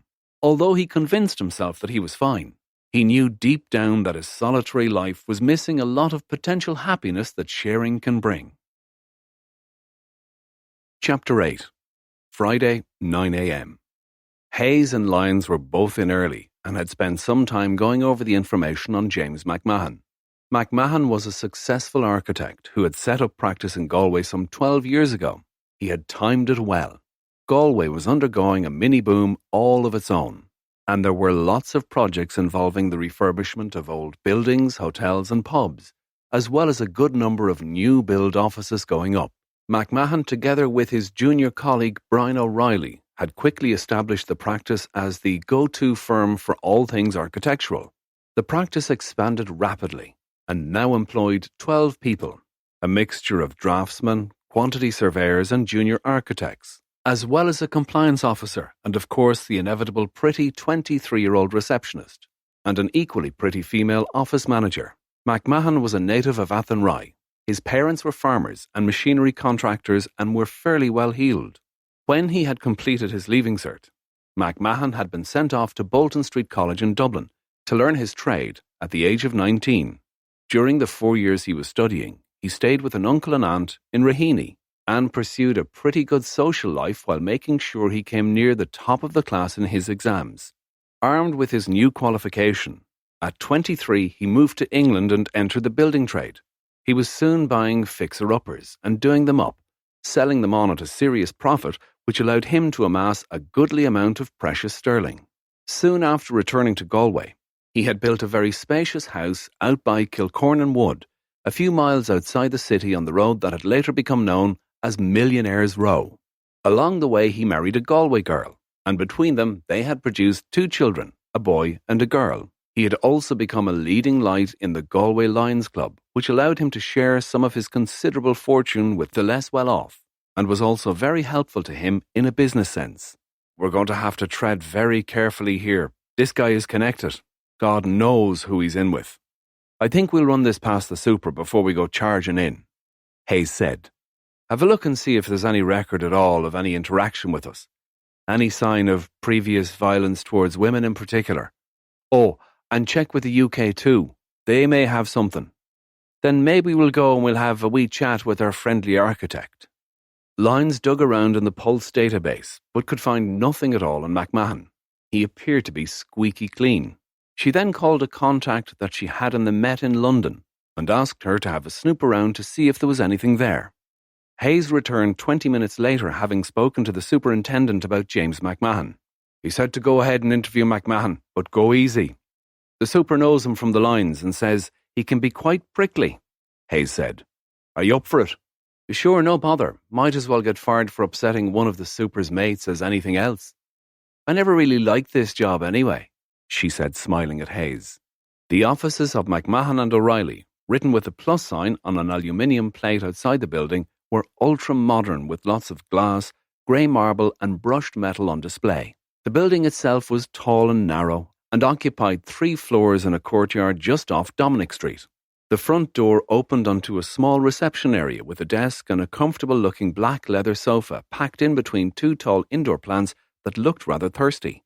The pretty receptionist was seated behind the desk, and a nameplate indicated that her name was Irene Weir. Hello, Irene. We're here to see Mr. McMahon. My name is Inspector Hayes, and this is Sergeant Lyons from Galway Garda, he said, holding out his warrant card. Irene seemed only slightly fazed by their request, and responded as they assumed she would. I'm afraid Mr. McMahon is in conference with a client at the moment, but they'll be finished soon. He has another meeting in 15 minutes, Irene said in quite a posh but genuine local accent. Boarding school, Maureen thought to herself. Can I get you a coffee while you're waiting? She asked. Thank you. 2 white coffees, no sugar, Hayes replied, and the 2 detectives took up their seats beside each other on the leather couch. The coffee was good, nice and hot, and not bitter, but the drink was let down a little by the thick white mugs with McMahon plus O'Reilly printed on them, in which it was served. No biscuits were offered. Maureen assumed that they were reserved for paying clients and not mere police. At 5 minutes to 11, a thick and solid cherrywood door at the end of the reception area opened and 3 men emerged. It quickly became obvious that the 2 men in front were the clients, and the man standing behind them, ushering them out of the office, was McMahon. When he had seen his clients out, he turned quizzically to Irene as if to say, Who the hell are these 2? McMahon was tall, probably 6'1" or 6'2", slim with neatly trimmed salt and pepper hair and a tanned, angular face. He was dressed in an immaculate and expensive grey suit which fitted him perfectly, set off with a pristine blue shirt and an expensive silk tie. He approached the 2 Gardaí, who by now were standing, extending his hand towards Lyons. Good morning, folks. What can I do for you today? Wife been parking on double yellow lines again? He said with a smirk. Could we have a few minutes of your time in private, please, Mr. McMahon? Hayes said. Sure, come into my office. I haven't got long, though. I have another appointment at 11, he said. Hayes gave Lyons a look. We'll see about that. And they went on into the office. The office was quite sparse.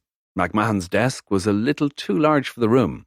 He sat with his back to the window, facing the door. A glass-fronted bookcase was filled with architectural texts, and a framed certificate on the wall confirmed McMahon's status as a member of the Royal Institute of the Architects of Ireland, or IAI for short. Against the only remaining wall stood a chest with 10 shallow, wide drawers which looked as if they were used to house architectural drawings.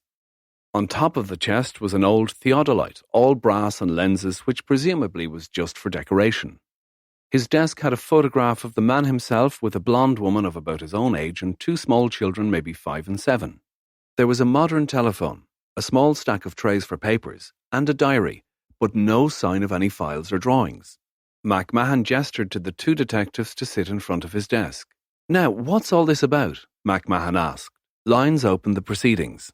May we ask where you were on Tuesday afternoon between, say, 3 and 7, Mr. McMahon? She asked. McMahon flicked the diary back a page or 2 and consulted it. Actually, no, he mused. I wasn't in the office on Tuesday. I remember now.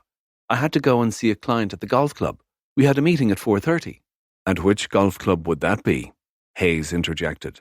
I'm a member out at the Connemara Club near Ballyconneely. You know it, I'm sure. And did you meet your client? Actually, no, he didn't turn up.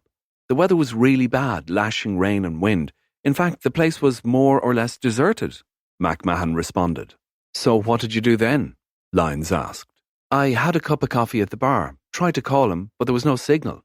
I hung around for about 3/4 of an hour in case he turned up, and then I drove back to town. Did anyone see you there? Hayes said. No, as I say, the place was pretty well deserted, except for Liam at the bar, of course. He served me. And what time did you get back into town then? Lyons asked. It must have been around 6-ish. I remember the traffic was awful. I came back to the office and did a few hours before I went home. Can anyone confirm that you were here at that time? Lyons asked. Of course not. They all go home at 5:30. Look, what's this about? He said, looking at his watch. Do you know a girl called Lisa Pawlowski? Lyons said. No, I don't recall the name. Who is she? Are you sure, Mr. McMahon? I said I didn't know her, didn't I? Do you not believe me? He snapped. He was becoming quite agitated now, just as Lyons had hoped he would. May I see your mobile phone, please, Mr. McMahon? Lyons persisted. McMahon reached into his pocket, which was now draped over the back of his chair, and fished out an iPhone 6, which he handed to Lyons, protesting all the way. This is getting silly. I've answered your questions. I'm extremely busy today, and my next appointment will be waiting in reception. Have you quite finished? Lyons had given the phone to Hayes, who was scrolling down through the call history and contacts looking for Lisa's number. He caught Lyons' eye and shook his head slightly. Not quite, Mr. McMahon. If you prefer, we could continue down at the station. Hayes paused for a moment and went on. With your lawyer present. Hayes reached unobserved into the side pocket of his jacket and pressed the green button on the front of Lisa's Nokia. Almost at once, the muffled sound of a mobile phone began to chirp. The phone rang 3 times before Lyons said, Aren't you going to answer that, Mr. McMahon? McMahon went red in the face. He opened the top drawer of his desk and took out a small black phone and looked at the screen, which clearly identified the caller as Lisa. Hayes took the Nokia out of his pocket and held it up for McMahon to see. He pressed the red button on the phone, and the incessant chirping stopped. Now, Mr. McMahon, we can do this one of 2 ways. I can arrest you here and now on suspicion of the murder of Lisa Pawlowski. That gives us the right to search the premises, your home, and seize your vehicle for forensic testing. All very public and quite unpleasant for your family and employees. Or you can agree to come in voluntarily, provide a DNA sample, and start helping us with our inquiries and stop lying to us. Which is it to be? Hayes said. Look, yes, I lied about knowing Lisa, but you have to understand, you know what she is. I have my reputation to think of, my standing in the community. And Jennifer, good God, what would she think? I'll tell you the truth. I'll cooperate. I never harmed the girl. I swear. He stuttered, all of his composure gone. Mr. James McMahon, I'm arresting you on suspicion of, Hayes began. No, don't do that. I'll come with you. I'll do whatever you want. Just keep it low key for heaven's sake, Mahan interrupted. Right then, get your things. Maureen, bag up the black phone, please. It's evidence. And bring your diary, please, Mr. McMahon. We'll need that, Hayes said. McMahon's next appointment was waiting in the reception. He apologised to the man, saying that something urgent had come up, and Irene would rearrange another appointment. The receptionist was aghast at seeing her boss departing with the two Gardaí, but kept her composure and said nothing. On the way back to the station, Lyons engaged James McMahon in conversation about his architectural practice. She pointed out a few buildings and allowed him to prattle on about the work he had done on them. This was her way of interrupting his thoughts so that he couldn't spend the time weaving another story to try and get himself out of the hole he was in. It worked too. The man was vain and delighted in telling Lyons all about his massive achievements around the town. The team got together once again in the incident room. Lyons had already posted a photo of James McMahon on the board, which now had 3 pictures: Lisa Pulowski, Ciara O'Sullivan, and James McMahon. Hayes addressed the group. Before we get started on McMahon, I had a phone call from Ciara O'Sullivan last night just before I left. It turns out she knew Lisa Pulowski too from college. Seems they had a row over some college stud, so she may not be as innocent as she seems, though Dodd did say that Lisa had been hit by a man. O'Sullivan is pretty tall though, so you never know. I need a volunteer to go over to Hines Yard car park and have a look at her car and see if there's any damage. John, could you do that while we deal with McMahon? Her reg number is on the file. Sure, boss. I'll head over there now. Right, guys, we need to get busy now with this. McMahon is here voluntarily, and he'll be itching to get home in a few hours, so we haven't got long unless we arrest him, Hayes said. John, before you go, will you get on to Sergeant Bunholland and ask him to drive out to Connemara Golf Club? He's looking to interview Liam, the barman. See if he remembers McMahon being there on Tuesday around 4:30. Get Mulholland to take a statement, and ask him to do it now, not later and not tomorrow. He can phone it in when he has some news, Hayes said. Oh, and when you get that done, get back to Lisa's phone company. See if they've managed to dig up any more of her contacts from the numbers in her phone. Eamon, will you and Maureen go and interview McMahon? Get him to give up a DNA sample and fingerprints. See if he can get his car keys too. Hayes added. I'll go and update the boss and get forensics working on the vehicle when we get hold of it. Let's meet back at 4, and we need some results. Flynn and Lyons spent over an hour grilling James McMahon. He had refused a solicitor on the grounds that he had nothing to hide, and in any case his lawyer was a family friend, and he didn't want to involve him at this stage for obvious reasons. At 3:30 they took a comfort break, McMahon demanding the right to go home as he had nothing more to say. He had stuck to his story about driving out to Ballyconneely to meet a client on Tuesday. During the short recess, Lyons' phone rang. This is Mulholland here, Sergeant. He boomed. I did as you asked. I drove out to the golf club and spoke to Liam, the guy behind the bar. He told me that there was no one at all in the place Tuesday afternoon.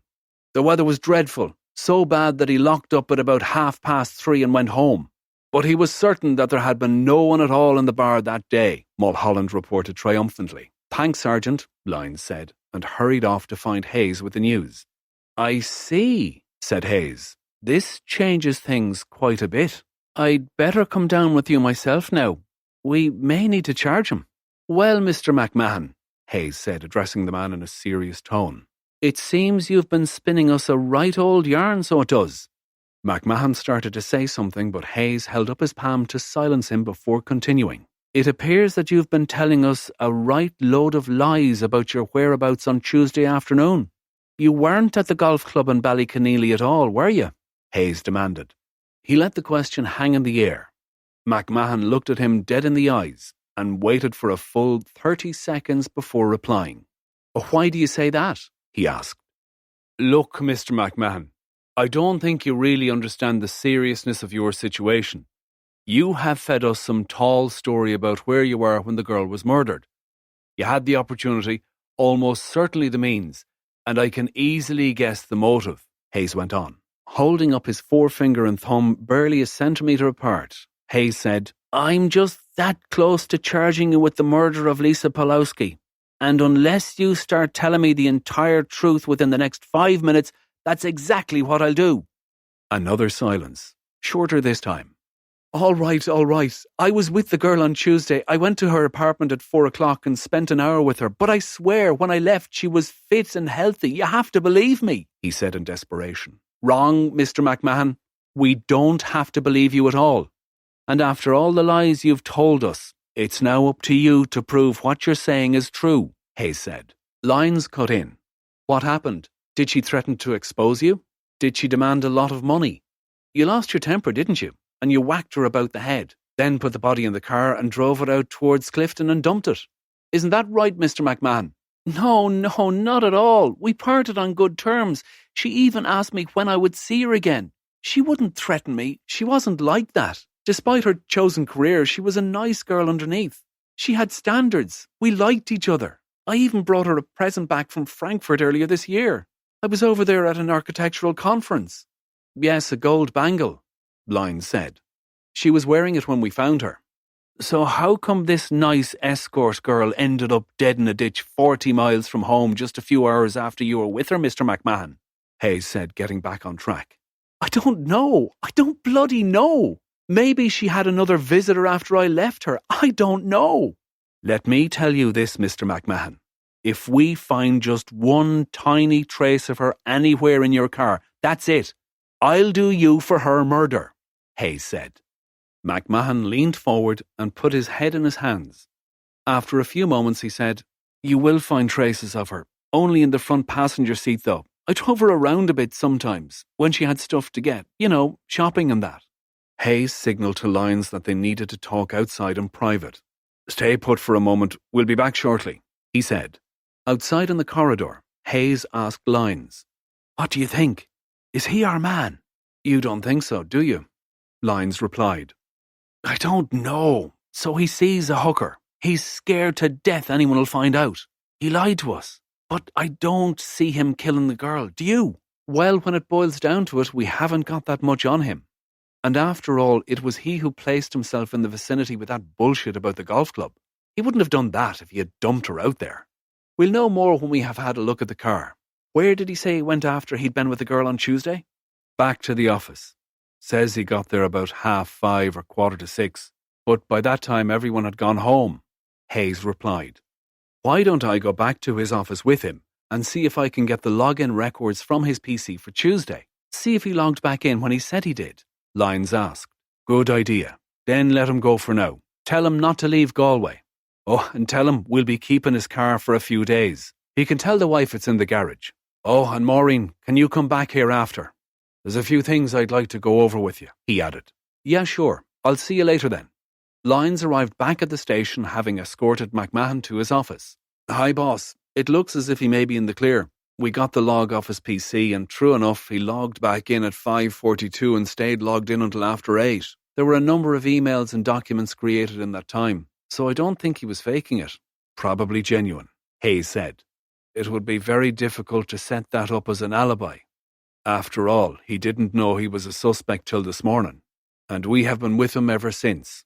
But I don't want him ruled out of the picture just yet. There's a good bit of circumstantial linking him in, and he's a clever bugger. So he could be spinning all sorts of yarns. There's no doubt he's shit scared that anyone will find out his dirty little secret. Maybe this will put an end to his afternoon delights for the time being, Hayes said. What about the girl that found the body? The fragrant Kira? Lines asked. I'm not sure we should prioritise her. Let's have a think about it over the weekend and see what develops. No harm if you called on her and had a chat next week maybe. See what you can worm out of her. But to be honest, I doubt if she'd committed the murder just to avenge a stolen boyfriend that happened a few years ago. But we'll check it out just to be sure, Hayes said. I've had enough of this for today. Do you fancy a drink? He added. Yes, please. I could do with a nice cold G&T, or maybe two. She smiled at Hayes. Doherty's Bar and Lounge was the nearest decent pub to the station. It had been given a hefty makeover in 2010, and now looked more like a 1950s boozer than anything modern. Shelves around the walls, up high, were adorned with old books, and a couple of old valve radios, and a few ancient kitchen utensils in copper and brass. The lounge was comfortable with carpet, and the seating was arranged in a series of semi-private booths, separated by trellis, that had been painted dark brown. A long mahogany bar ran the length of the room with every imaginable concoction anyone could want on tap or in bottles. Hayes waited at the bar for his pint of Guinness to settle while Tig Doherty poured Maureen's Bombay Sapphire gin, a double measure and a little Tilly as well, and added the Schweppes tonic water. Tig knew just how she liked it, with a slice of lime, not lemon, and 2 cubes of ice. Back in their booth, Hayes raised his glass. "Sláinte," he said, and Maureen reciprocated in time-honoured fashion. "Maureen, I know tomorrow is Saturday and all that, but I was wondering if I could ask you a favour," Hayes said. "Saturday's just the day after Friday, boss. Go ahead. I feel we're spinning our wheels a bit on this one. It's nearly a week now, and we're not really anywhere," he said. "The boss is going mad. He's getting real heat from Dublin 8. And he's afraid they'll send some of their sharpshooters down from the smoke to take over if we don't make more progress really soon. He'd really hate that. It would be a terrible insult to him and us." "Damn right," Lyne said. "Anyway, they have enough murders going on in Dublin to keep them busy," she hissed. "So I'd like us, just you and me, to go back out to the place where she was found early tomorrow morning. I don't know why, but I've a feeling that there's something out there that we may have missed. I know it's a long shot, and I don't like asking, but it could be useful if you're up for it," he said. "It's been well covered by the forensic boys and girls, but I suppose they did come up with bugger all. They might have missed something. Anyway, what's a poor young detective sergeant doing on a Saturday morning if she's not driving around the Wild West with her boss? Thanks, I appreciate it. You have a great nose for this kind of thing. And in the peace of the morning out there, we might get a better feel for what went on," he said. "What about O'Sullivan's car? Did John find anything?" Lyons asked. "Not a thing. Says it's clean as a whistle. No damage on it anywhere. Still doesn't mean she's not involved. I don't like coincidences," he said. "She could have met Lisa in the city and offered her a lift out west for some reason. And then when she got her out into the wilderness, stopped the car and started a row about the boyfriend. It could have got out of hand. Who knows?" Hayes said. He went on.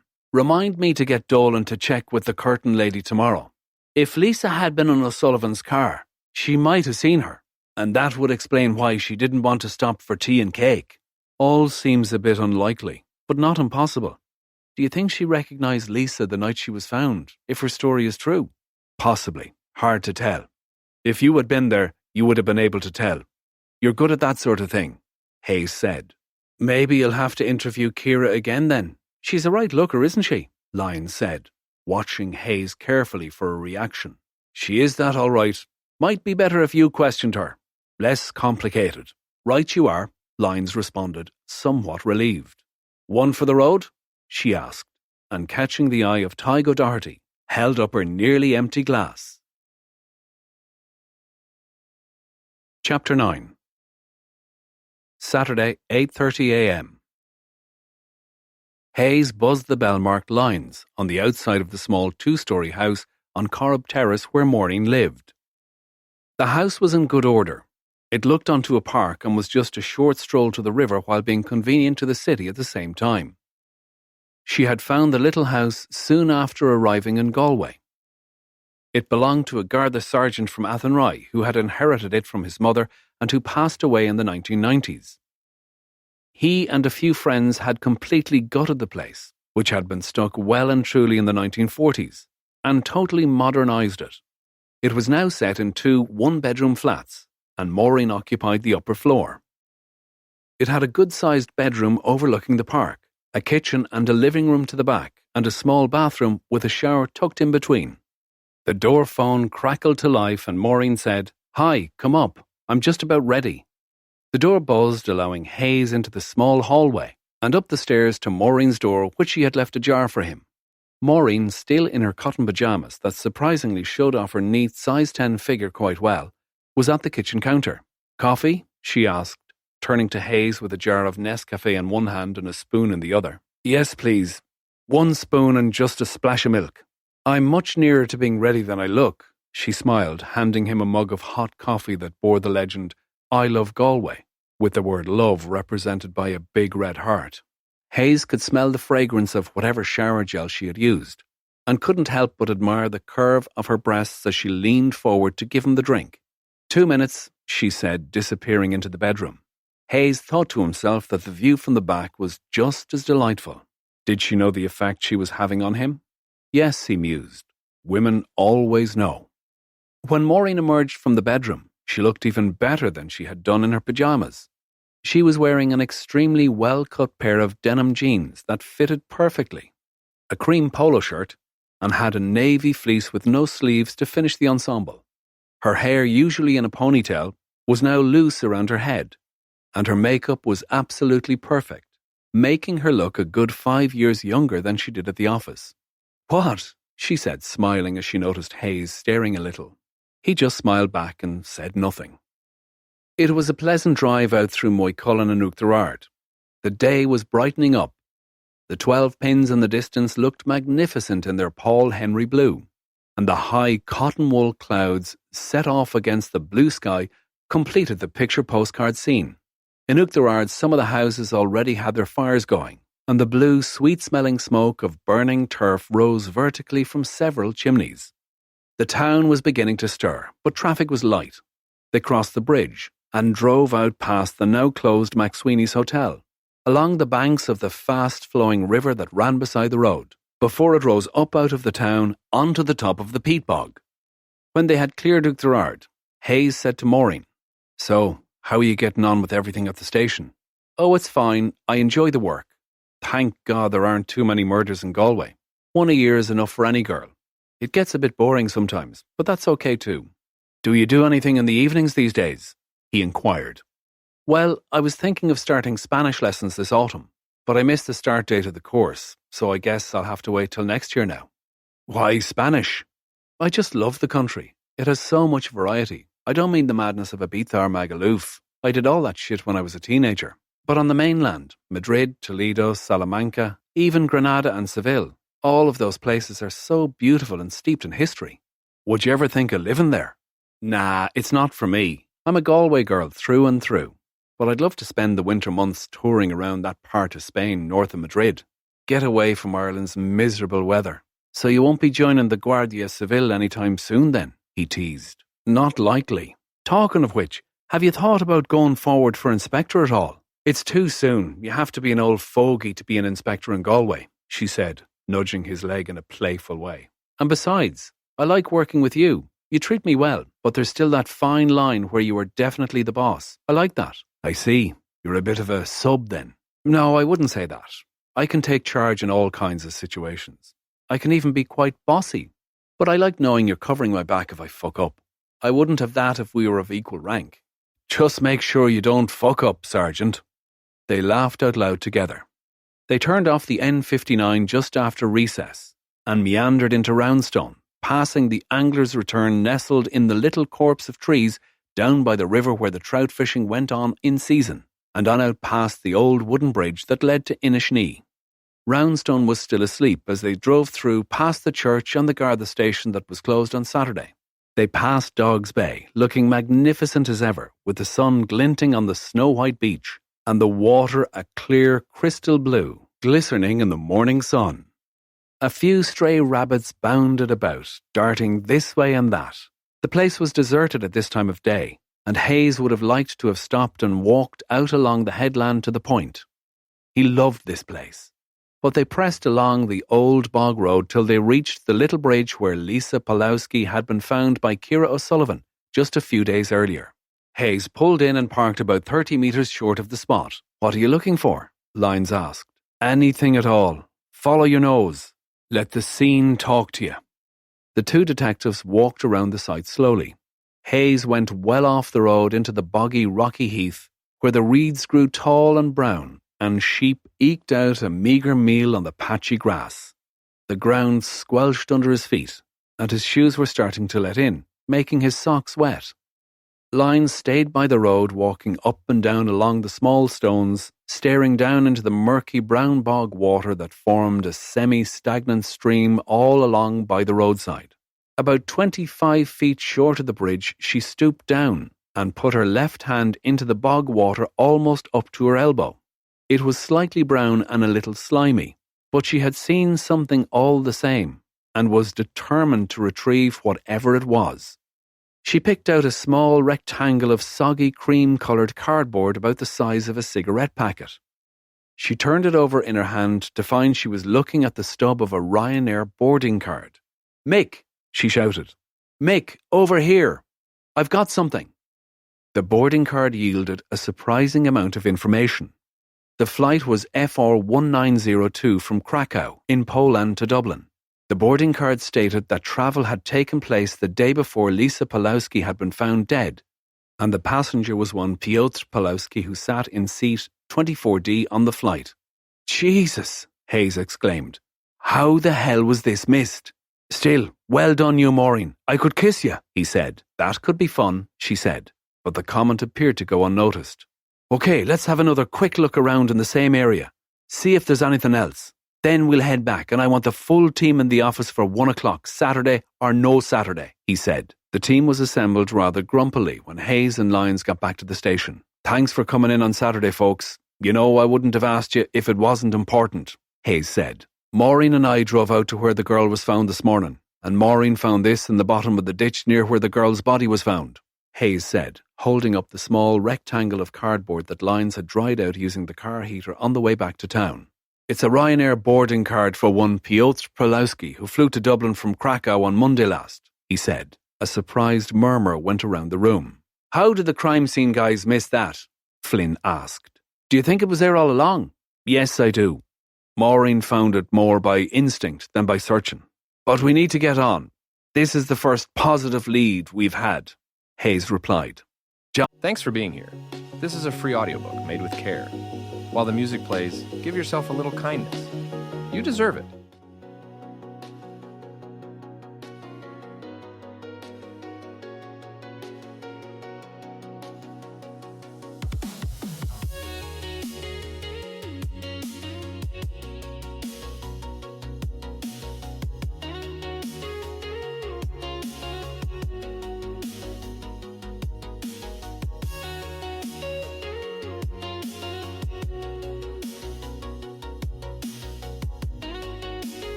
Will you get on to Ryanair? Get O'Leary himself if you're not getting anywhere. I want to know everything there is to know about this guy, and particularly if he's still in Ireland. Eamon, can you give John a hand? Yes, sure, boss. I wonder who he is. Husband, maybe? Flynn mused. Well, that's what we need to find out. I'm going to get on the web, see if I can find anything on him on Facebook or LinkedIn. Try to build a picture. Let's reconvene in an hour. Ryanair were more helpful than any of them had imagined. Piotr Pawlowski had flown into Dublin on Monday for a 1-week stay. He had hired a car for the week through the Ryanair website and had booked a hotel in Galway. But the story didn't end there. On Tuesday night, Wednesday morning, he had logged on and changed his booking to take him back to Krakow on the Wednesday evening flight. Ryanair were able to provide his address in Krakow from the booking as well as from his credit card details, and they told O'Connor that the car had been supplied by Hertz at Dublin Airport. Hayes told O'Connor to get on to Hertz at the airport and get the details of the car hire arrangements. Maureen, you and I are going down to Jury's Inn to see what we can find out, Hayes said. Oh yeah? O'Connor said with a wide grin. Behave, John, you pervert, Hayes responded. The receptionist at Jury's Inn on Quay Street was a pretty, fair-haired girl dressed in a grey suit and white blouse with a little red bow tie. She too was Polish, and she confirmed that Piotr Pawlowski had arrived late on Monday night by car, and that he had originally booked in for a week. She also confirmed that he had only stayed 2 nights and had unexpectedly checked out early on Wednesday. What reason did he give for his early departure? Lyons asked. He said something about family issues back in Poland and said he had to get back urgently. I was on duty, and to be honest, he seemed quite shaken up, the girl replied. I don't suppose there's any chance the room hasn't been made up since? Lyons inquired. I'm sorry, even at this time of year we are pretty full. We were able to re-let his room the same day, she said. And I don't suppose there was anything left behind in the room at all, Lyons added. Hold on, I'll check with housekeeping. Piotr Pawlowski hadn't left anything behind in his room when he checked out on Wednesday morning. The hotel had charged him an extra night as a cancellation fee, and he hadn't disputed the charge. He just seemed anxious to be underway. Back at the station, John O'Connor had been in touch with Hertz at Dublin Airport. They told him that the car that was hired by Piotr Pawlowski had been returned early on Wednesday afternoon. But there's more, he said. Hertz told me that there was damage to the car when I came back in. The left front wing and headlight were damaged. They have sent it to the repair shop over in Swords. Terrific. They won't have it cleaned yet. Get back onto them and find out exactly where it is, the registration number, make and colour of the car. Then get onto the Gardaí in Dublin and ask them to go out and secure the vehicle till we can arrange a forensic examination. Maybe there will be some evidence or perhaps even some blood residue on it, Hayes said. Maureen, can you get in touch with the police in Krakow? Explain the situation. Get as much information on this guy as they're willing to give you, but ask them not to make contact with him yet. We don't want him doing a runner. I'm going to call the super and see what he suggests, Hayes said. By 4 o'clock, quite a bit of additional information had been collected about Piotr Pawlowski and his truncated visit to Ireland. Lyons had spoken at length to an Inspector Kowalski about Piotr. The inspector had looked him up in their police database and had also consulted his colleagues.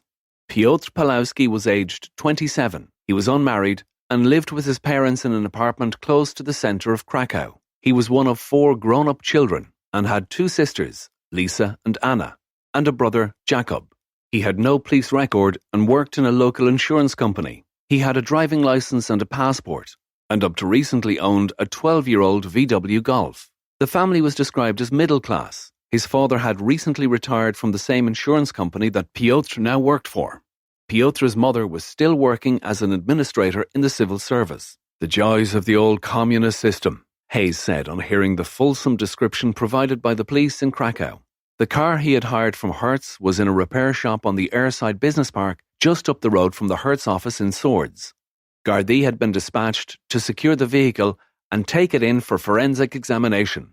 Hayes had spent quite a while on the phone to the superintendent, who was pleased to hear of the new lead, but not a bit pleased to hear of the Polishman's departure back to his homeland. Maureen, get back on to Inspector Kowalski and ask him if he would facilitate 2 Irish police questioning this Piotr guy in Krakow, with the supervision of the Krakow police, of course. If he sounds positive, then go home and pack your toothbrush, Hayes said. Chapter 10. Sunday, 3 p.m. The Ryanair Boeing 737 touched down at John Paul II International Airport in Krakow with a satisfying thud, followed by screeching from the engines as the pilot used reverse thrust to bring the plane to taxiing speed. Krakow was already cold, but not as yet in the grip of the full Polish winter. Outside the doors leading from baggage claim to arrivals, a man with a completely shaved head stood with a piece of white cardboard bearing the 4 letters HAYS, written freehand in black marker. He was dressed in some sort of black combat suit, with a short jacket and black pants, although there were no obvious signs that he was carrying any weapons. He introduced himself and showed the 2 Irish detectives to a waiting Skoda parked quite illegally on a yellow hatched area directly outside the terminal. It was an unmarked police car, but very obviously so, with its multiple radio aerials and other equipment scattered around the dashboard inside. Their unnamed escort drove them briskly to the centre of town, pointing out some of the major landmarks of the city on the way. The 2 detectives were booked into the Radisson Blu and were surprised at the very modest rate for the 2 rooms in a 5-star hotel. It certainly lived well up to its rating, with a very simple but elegant reception area and inviting bar. They were allocated rooms 220 and 221, a pair of rooms opposite each other on the 2nd floor. Hayes carried the 2 small cabin bags that they had brought with them to their rooms. "Let's meet in half an hour or so downstairs. We can plan our strategy for tomorrow," he said. "Good idea," Lyons replied, letting herself in. When Maureen came down about 40 minutes later, Hayes had ordered her a gin and tonic and was halfway through his first ever Polish beer. "Thanks, boss," she said, sitting down opposite Hayes, a small black piano table between them. "Just what the doctor ordered," she said, holding up her glass and taking a good swig of the cold liquid. "So, we have a meeting with Inspector Kowalski at 9:30 tomorrow. He seems quite amenable to letting us interview Pawlowski. I'm not sure how it'll work, though." "Do you think he'll bring him into the station?" Hayes asked. I'm not sure how it works out here. It would be good if they got him in. Do you think we need to prepare a list of questions? She asked. No, I don't think so. We're pretty good together and I'd prefer just to go with the flow. You okay with that? Yeah, sure. It's pretty obvious what we need to get him for in any case, Lyne said. A full confession to murdering his sister would be a good start. They had another drink and went out for a walk around the city. It was cold but not unbearable, and the city had some very fine buildings and a surprising amount of green open space. They left the hotel and headed east across the squares of Krakow towards the Planty Park. They passed the magnificent facade of the Jagiellonian University and on to the Rhine-Clowney, the 13th century square right at the heart of the city. There was a mixture of architectures, going from the majestic 17th and 18th century buildings through to the bland and faceless communist-era blocks right up to the modern glass and grey metal offices that one sees in all modern cities these days. They pressed on to St. Mary's Basilica with its twin towers and caught the trumpet call at 6 o'clock when the basilica emitted a high-pitched clarion sound, as it had done for several centuries. They finished their walk at the edge of the Westerplatte and made their way back to the centre, passing the Romanesque church of St. Wojciech with its vast Baroque dome that had stood since the 11th century. Later, after a good meal and a bottle of German wine, they made their way back to the hotel. At the bedroom doors, Hayes said goodnight, and then as she opened her door, he added, "Would you like some company tonight?" Maureen immediately felt the butterflies in her stomach erupt. She said nothing, but went into her room holding the door open for him to follow. With the morning light, Hayes was struggling to see how things between them could be normal and professional again after the night they had spent together. But Maureen seemed to sense his anxiety, and at breakfast she put her hand over his and quietly said, "What happens in Krakow, stays in Krakow." When Hayes and Lyons left the hotel to head to the police station, the weather had changed. They were met with bitterly cold, thin wind that sliced down the narrow street like a blade. Neither of them had thought too much about what clothing they'd bring to Poland, so they were ill-equipped for the Polish weather. Thankfully, the police station was not very far away. It was an old 19th century building that stood formidably on a wide, busy street. As soon as they entered the building, they were greeted by a strong institutional smell, a mix of old wood, dust and carbolic soap. The walls were painted in pale green gloss paint, and the floor was a sort of grey mottled terrazzo, worn down at the entrance from countless feet trampling over it. It was also cracked here and there in the hallway. Inside the door, a long, dimly lit corridor stretched away with high oak doors in pairs to the left and right. The doors had small beveled glass panes down to chest height, so you could see into the room. The first pair of doors on the left-hand side had the word Receptia painted in white on a blue board stuck to the front, which they took to be the reception area. This area itself was a big, bright room with a carved oak counter to the right-hand side. Two young officers, both female, sat behind the counter in smart blue shirts adorned with various gold-coloured badges. The nearest officer, a brunette in her late 20s, with her hair held back in a ponytail, was called Hannah according to her lapel badge. She was the first to speak, but unfortunately in Polish, which of course neither Hayes nor Lyons understood. "We are here to see Inspector Kowalski," Hayes said, hoping that Hannah spoke English. "Ah, sorry, of course. You are the Irish police. I'm sorry," Hannah said in perfect English, with just the slightest hint of an accent. "He's expecting you. If you go out to the hall," she said, gesturing with her hand to the corridor they had come from. "Left and up the stairs one flight, his office is the second door on the left." Hayes knocked on the solid oak door. It was opened by a large man in his 50s with thinning dark hair and a ruddy face. He must have been at least 6'3" in height, and while not particularly overweight, he was bulky, with broad shoulders and steely grey eyes. He wore a drab suit that had frankly seen better days, and a dark shirt with a navy blue tie. "Welcome," he boomed. "Come in. Sit down. You must be frozen. I hope you had a pleasant night at the Radisson Blu. I hear it's quite good." Kowalski ushered the detectives to two well-worn office chairs in front of his desk. "Coffee?" he asked. "Yes, please," they replied in unison. Kowalski sat behind his desk and barked some instructions into the old, pale grey rotary dial phone, presumably ordering the coffee. "Well, I believe we have a person of interest here in Krakow for you," he said, shuffling some papers that appeared, from what Hayes could decipher reading upside down, were relevant to Piotr Pulowski. Kowalski went on. I have done a bit of snooping around Mr. Pulowski. There's not a lot. He comes from a family of 4 children and their parents here in Krakow. His father is retired, used to be in insurance. Piotr followed his father into the same company. He has 2 sisters, Lisa and Anna, and a brother Jakob. Both parents are still alive, and Piotr lives with them in an apartment quite close to the centre, Kowalski said. What's your interest in this man? Lyons gave an outline of the events concerning the death of Lisa Pulowski in the west of Ireland and told Kowalski of P's premature return to Poland the day after she had been found dead. We'd like to interview him if that's possible, Hayes said. Do you think he killed his sister? Kowalski asked. It's certainly a possibility, but we are keeping an open mind for now. We don't even know what they were doing 70 kilometres from her flat out in an unpopulated area in dreadful weather, Hayes said.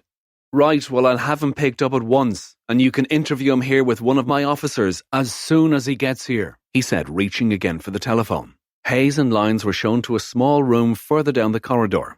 It was bright but sparsely furnished with just a desk and 2 chairs, a phone and some plastic cups and a bottle of spring water. The most important piece of equipment in the room was an old cast-iron central heating radiator which was giving off a huge amount of heat, making the room seem almost cosy despite its barren appearance. They had brought Kowalski's file on Piotr that he had given them. Much of it was in Polish, but there was sufficient in English to allow them to go through it. Piotr was the eldest of the 4 Pulowski children. There was a face picture of him in the file, presumably taken for his passport. He had short, curly, fair hair and an oval face with stark, pale blue eyes and a full mouth. The file had all sorts of details about the man. His school, his work, where he had been on holidays for the last 5 years, his salary, and details of the company he worked for, along with all sorts of reference numbers relating to him. It also had a sheet outlining his medical history, showing that he had broken one of his arms on a skiing holiday a few years ago. The Irish detectives were amazed at how much information the file contained. It was much more than they were allowed to see on any individual back home. Any thoughts? Hayes asked Lyons. Not a lot. I'm impressed with all the information they can pull up. And while we're at it, did you notice how Kowalski knew where we were staying even though we didn't tell him? Lyons added. The driver from the airport probably told him. But we were also followed when we went walkabout yesterday afternoon. There were 2 of them, a man and a woman, and they stuck with us all the way round. I'm surprised you didn't spot them. Shit, I missed that. Some detective I am, but I wasn't looking for anything. I guess we're just not used to that level of scrutiny. That's why there are 2 of us, and you're a damn fine detective, Maureen. One of the best I've worked with. Thanks, but that's pretty basic. The Poles haven't lost all their techniques from the communist era, it seems. I wonder what they'll use to pull in Piotr, Hayes said. Probably ask him if he has a license for those eyes, Lyons said, smiling. Oh, I see. Fancy him, do you? Let's see if he's a murderer first, then I'll tell you, she replied. Kowalski knocked on the door and came into the room. We have him downstairs. He wasn't too happy to be lifted from work. I want to leave him for a few minutes before we talk to him, though. Let him contemplate his situation, Kowalski said. What did you learn from the file? Not a whole lot, though it's very thorough. Sergeant Lyons thinks he's nice eyes, Hayes said. Grunted Kowalski. I have a few calls to make. Can we meet downstairs in, say, 20 minutes? He said. He's in room A4 and the guards will let you through. You can get more coffee at the front desk if you need it. It was nearly 11:30 when the 3 detectives entered room A4 to find Piotr Pulowski sitting alone at a small table in the room looking nervous. He was even better looking than his passport photo portrayed, but there was a vacuousness about him that no paper picture could ever convey. Kowalski introduced the 2 Irish detectives and signalled to them that they should take over. Mr. Pulowski, as you know by now, your sister Lisa was found dead in the west of Ireland last Tuesday. We are investigating her death, and we have come here to question you as you were in the area at the time, Hayes said. I want you to tell us everything from the beginning, why you travelled to Ireland, and then everything that happened from the time you arrived until the time you left again on Wednesday. I haven't done anything wrong. She was my sister and I loved her, Pulowski blurted out. That's not what we asked you, Mr. Pulowski. Now you need to answer our questions, or you will be here for a very long time, Lyons said. Okay, I came across Lisa's webpage one day at work when I put her name into Google. It was disgusting. How could she do that? We are a good family. My parents think she's in Ireland studying. And there she was, selling her body. I couldn't believe it at first. It was horrible. So I decided to go there and confront her. Get her to stop. I called her and said I was coming over for a few days' holidays and could we go around and see the places which I heard were very beautiful. I told her I would hire a car, he said. So you arrived in Dublin on the Monday and hired a car, Lyons confirmed. Yes, and drove to Galway on your fabulous wide road with no traffic, he smiled. When did you meet up with Lisa? Lyons went on. Tuesday. She told me to call her after 4 in the afternoon. She had things to do until then. I stopped by her apartment and she came out soon after 4. She wanted to go for a drive, even though it was starting to get very grey and dark. She said it was always like that in Galway. She had heard that Clifton was nice, and asked if we could go there. We drove out in that direction, Pawlowski said. How did you know how to get there? Lyons asked. I have Google Maps on my phone, Piotr replied. Go on then. You drove out to Clifton, Hayes prompted. No, we drove out in that direction, but we started arguing. I started to ask her about what she was doing, you know, the page on the internet. I told her if her parents found out, it would kill them. And anyway, it was disgusting. She was a perfectly respectable girl in Poland with good prospects. She didn't need to do that. He was getting animated now, and he remembered the row with his sister. His cheeks were beginning to colour, and a fire had come into his steely blue eyes. Go on, prompted Lyons. We got to a town with a narrow bridge and a sharp bend across a river. The town name begins with O, but I couldn't pronounce the name. And we were shouting at each other. It was horrible. So I turned the car around and drove back to the city in silence and left her at the door of the apartment, Pawlowski said. What time was this? Hayes asked. I'm not sure. Probably around 6, I would guess. Maybe 6:30. What did you do then? Hayes asked. I went back to my hotel. I was very upset. Things had not gone the way I had hoped. I thought she would see reason, see what harm she could be doing to our family. But I had failed to persuade her. I had some food in my room and then decided to change my flight and go back to Krakow. I logged on and changed my flight to Wednesday, he said. Hayes looked at Lyons and decided to end the interview for the time being. They would be able to check out parts of his story to see if he was telling the truth. Outside the room, Hayes asked Lyons what he thought of Pawlowski's story. I think it's bullshit, but right now we can't prove it. How could she have got from Uachtarard to Ballyconneely unless he drove her? Lyons said. They asked Kowalski how long they could keep the man in custody. As long as you like, but sometimes it's better to let them go, but watch them. He will think he has got away with it, and maybe slip up. I agree, said Lyons. Anyway, it will take us some time to check up with the hotel and see if he's telling the truth. I'll release him then, but don't worry, we have his passport, and he will be watched carefully until you need him again, the Polish officer declared. They had no doubt that he would. Thanks. Can we get an office with an international phone for the afternoon, please? Hayes asked. Sure. You can use my office. I have to go to one of the other stations for a meeting. Will you be here tomorrow? Yes, though that will be our last day. The Irish taxpayer won't fund us for longer than a couple of days. Hayes and Lyons settled into Kowalski's office with a sandwich apiece and 2 large cardboard cups of strong coffee. Lyons got on the phone to Galway and spoke to Eamon Flynn. After a few jokes about foreign holidays, they got down to business. Lyons asked him to check with juries to see if Pawlowski had ordered food in his room last Tuesday evening. She asked him to check if it was a single meal, and more importantly, what time it was served. She then asked him to get onto the car hire company and find out exactly how many kilometres Pawlowski had clocked up during the hire period. She also asked Flynn to confirm the round-trip distance between Jury's Inn in Galway and both Ballyconneely and Uachtarard. Finally, she asked him to get back onto Ryanair to confirm the time that Pawlowski had changed his flight. Flynn said he would get John O'Connor to help him, and then asked to speak to Mick Hayes. Flynn told Hayes that Lisa Pawlowski's phone company had been back in touch. They had managed to identify another number that had called Lisa in the days before her death from her phone. It was made from a pay-as-you-go customer, but he had topped up using a credit card, and they had been able to trace him through that. Hayes told Flynn to track the man down and get him in for questioning. Flynn reported that there was no word back yet on the detailed forensics from Lisa's apartment. Flynn said that the lab was having a hell of a time separating out all the DNA from her bedsheets and waste paper bin. Lisa had been a busy girl. Hayes reminded Flynn to get Jim Dolan to call on the Lake Guest House and check up on Ciara O'Sullivan's story about the curtains, and more particularly to see if there was a passenger in the car when she called. By 5 o'clock crackout time, Flynn was back onto Hayes. Hayes put his mobile on speaker, so Lyons could join in the conversation as well. Well, first, Pawlowski did have a meal in his room in Galway on Tuesday. He had a burger and a bottle of Heineken, and it was delivered at 10 minutes past 10 according to the night kitchen staff that run the room service up to midnight when the main kitchens are closed. Then there's the hired car. If Pawlowski had driven to Oughterard and turned back, then adding the return trip to Dublin Airport and a few kilometres for running around, there would be around 600 kilometres covered in all.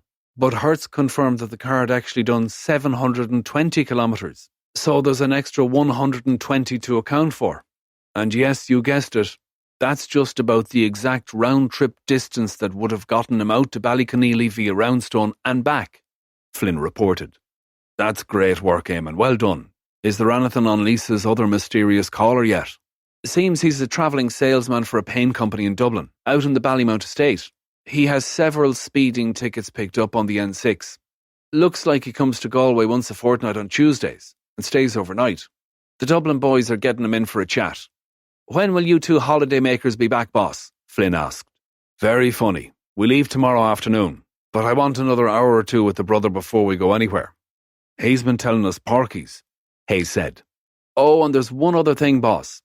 The hotel says that Pawlowski's hire car re-entered the car park at 9:12 p.m. on Tuesday. They issued tickets at the barrier that residents get stamped at the hotel reception. It seems they don't own the car park, or it's operated by someone else at least. Their system keeps records and has CCTV at the entrance, so they're quite positive about the time. That's really good work, Eamon. We'll make a real detective out of you yet. Thanks again. When the call was over, the two detectives used the blackboard in Kowalski's office to build a timeline of Piotr Pawlowski's movements on the Tuesday. Two things are clear, Lyons said.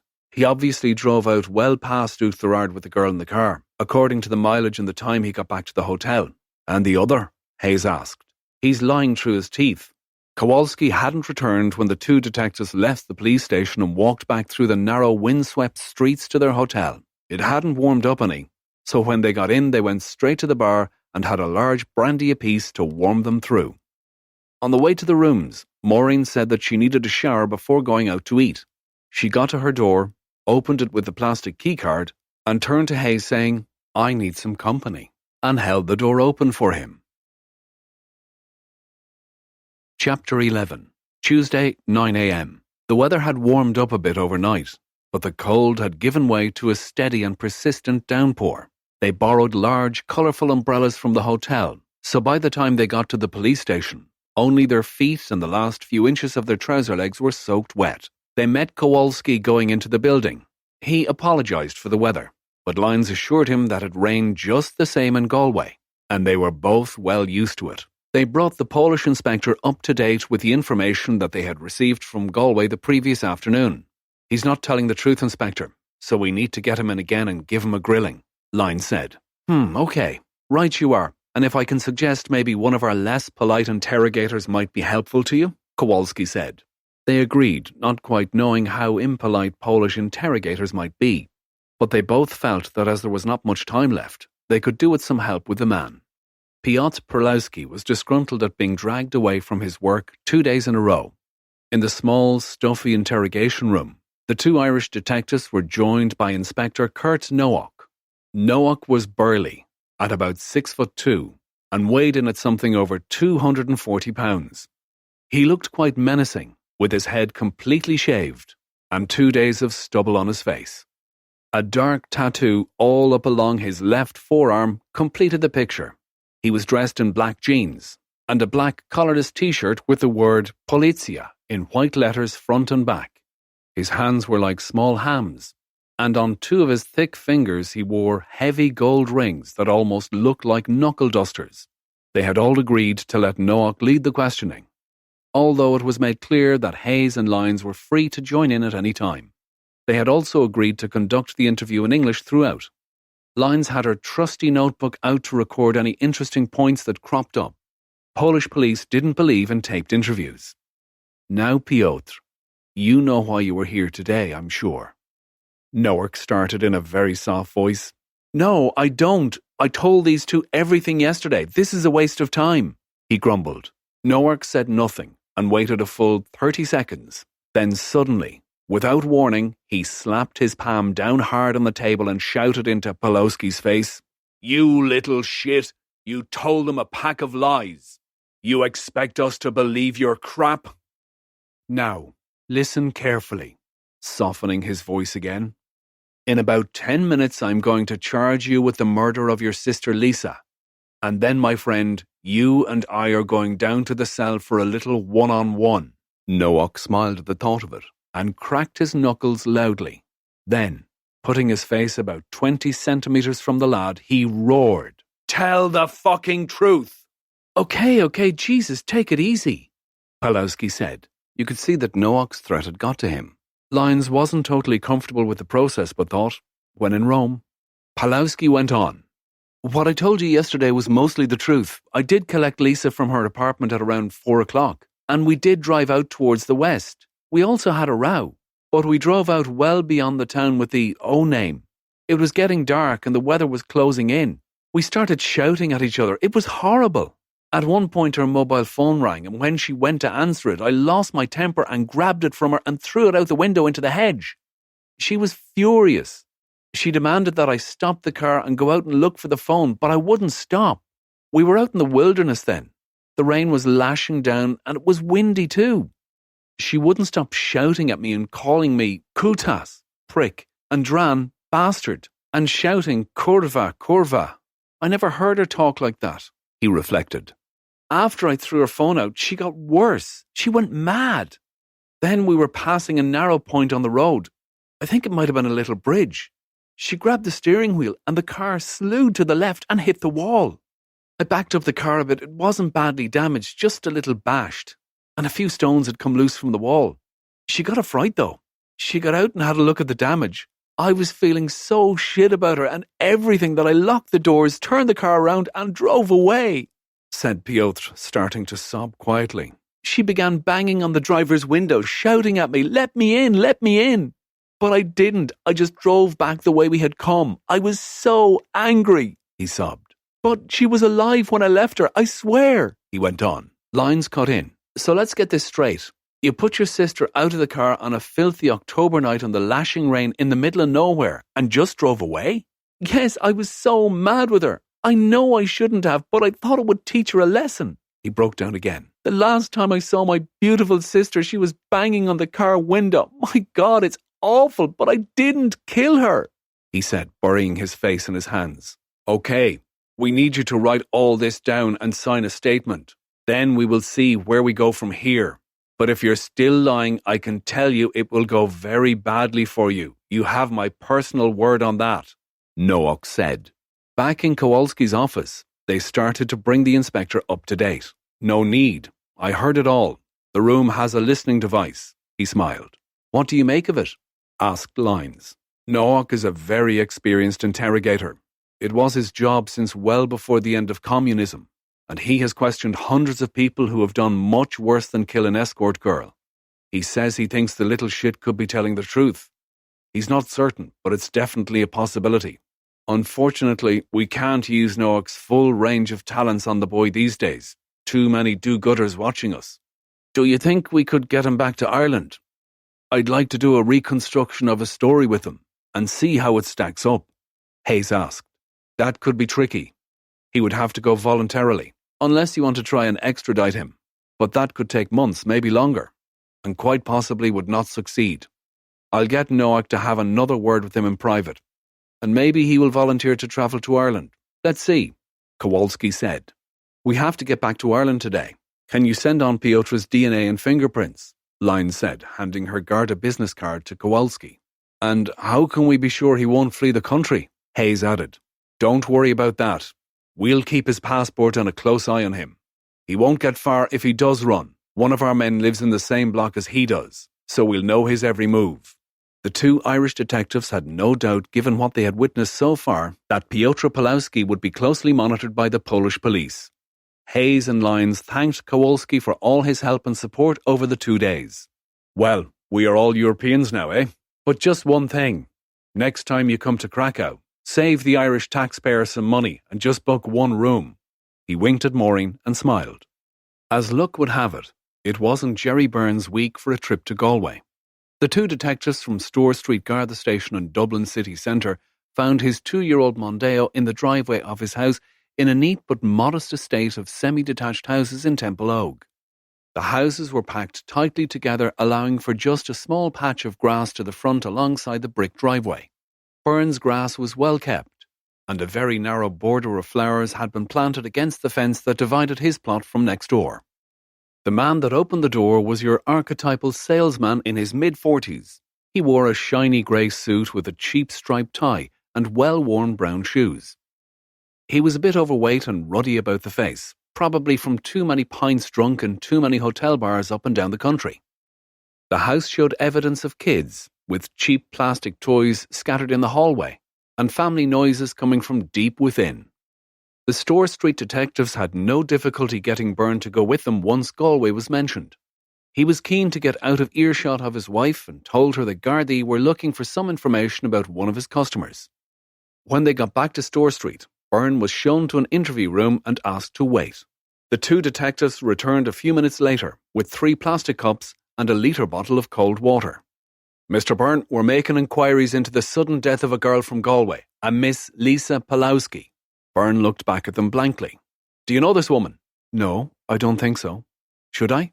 Well, yes, you should, the younger detective said. You spend an hour in her bed every time you visit Galway on every second Tuesday, so we just thought her name might ring a slight bell with you. The colour drained from Byrne's face. Now, look here, he protested. I'm a respectable married man. You have no right to make those sort of accusations. The older detective leaned forward across the table. Look, Jerry, let's cut the crap. We have your mobile number on her phone. We have your messages to her. And we have you in her diary every second Tuesday, regular as clockwork. So don't piss us about. Byrne thought for a moment, sighed and said, My wife doesn't have to know about this, does she? She'd kick me out, you know. Perhaps, perhaps not. See, thing is, Jerry, Lisa's been murdered. Last Tuesday, in fact, just about the time you were seeing her. So we may have a bit of a problem keeping this to ourselves. Murdered? Good God, that's awful, he said. I never, Byrne gasped. Yes, I was supposed to see her at 6 as usual, but when I got to her apartment, there was no reply at the door. I tried calling her mobile phone, but it went through to voicemail. I never saw her on Tuesday, honest. What did you do then? Go back to your hotel and watch porn on your laptop? Sneered the detective. We'll need your mobile phone. What do you mean? What are you talking about? Jerry Byrne said. The one you used to call Lisa. We'll see if the mobile operator can place the call you made outside her apartment. Then we'll see where we go from there. Oh, and if you have any other ladies that you call on regularly in any other towns around the country, now would be a good time to tell us, Jerry. That phone is in the boot of the car, back at the house. As for other ladies, there is a girl in Cork that I visit sometimes. I do the Cork to Limerick run the other week when I'm not in Galway, Byrne admitted. Well, I'd give Corky a miss from now on, Jerry, if I were you. It's only going to lead you into trouble, that sort of thing, if it hasn't already. Byrne was very subdued as they drove him back to his family home. When they got back to his house, he located the pay-as-you-go mobile hidden in a compartment in the boot of his car and handed it to the detective. His wife appeared at the door. Hi, love. It's all fine. All cleared up now. What's for tea? I'm starving, he said as he made his way towards the front door. Prick, the two detectives said in unison. Chapter 12. Wednesday, 8:30 a.m. The team assembled in the incident room, keen to find out all the details about the visit to Krakow. They had forensic reports back on James McMahon's car which confirmed the traces he predicted that they would find in the front passenger seat. No other traces of the girl or indeed anything of interest had been found in it, so they had returned the car to him the previous evening, telling him again not to leave town. Jim Dolan had called to the woman that ran the Lake Guest House, and she had confirmed that Ciara did not have a passenger when she called to collect the curtains at the house. She was positive about this, as she had walked out to the car with Ciara, despite the terrible weather, to see her off, and she said that O'Sullivan was definitely the only person in the car. By 9 o'clock, everyone was up to date.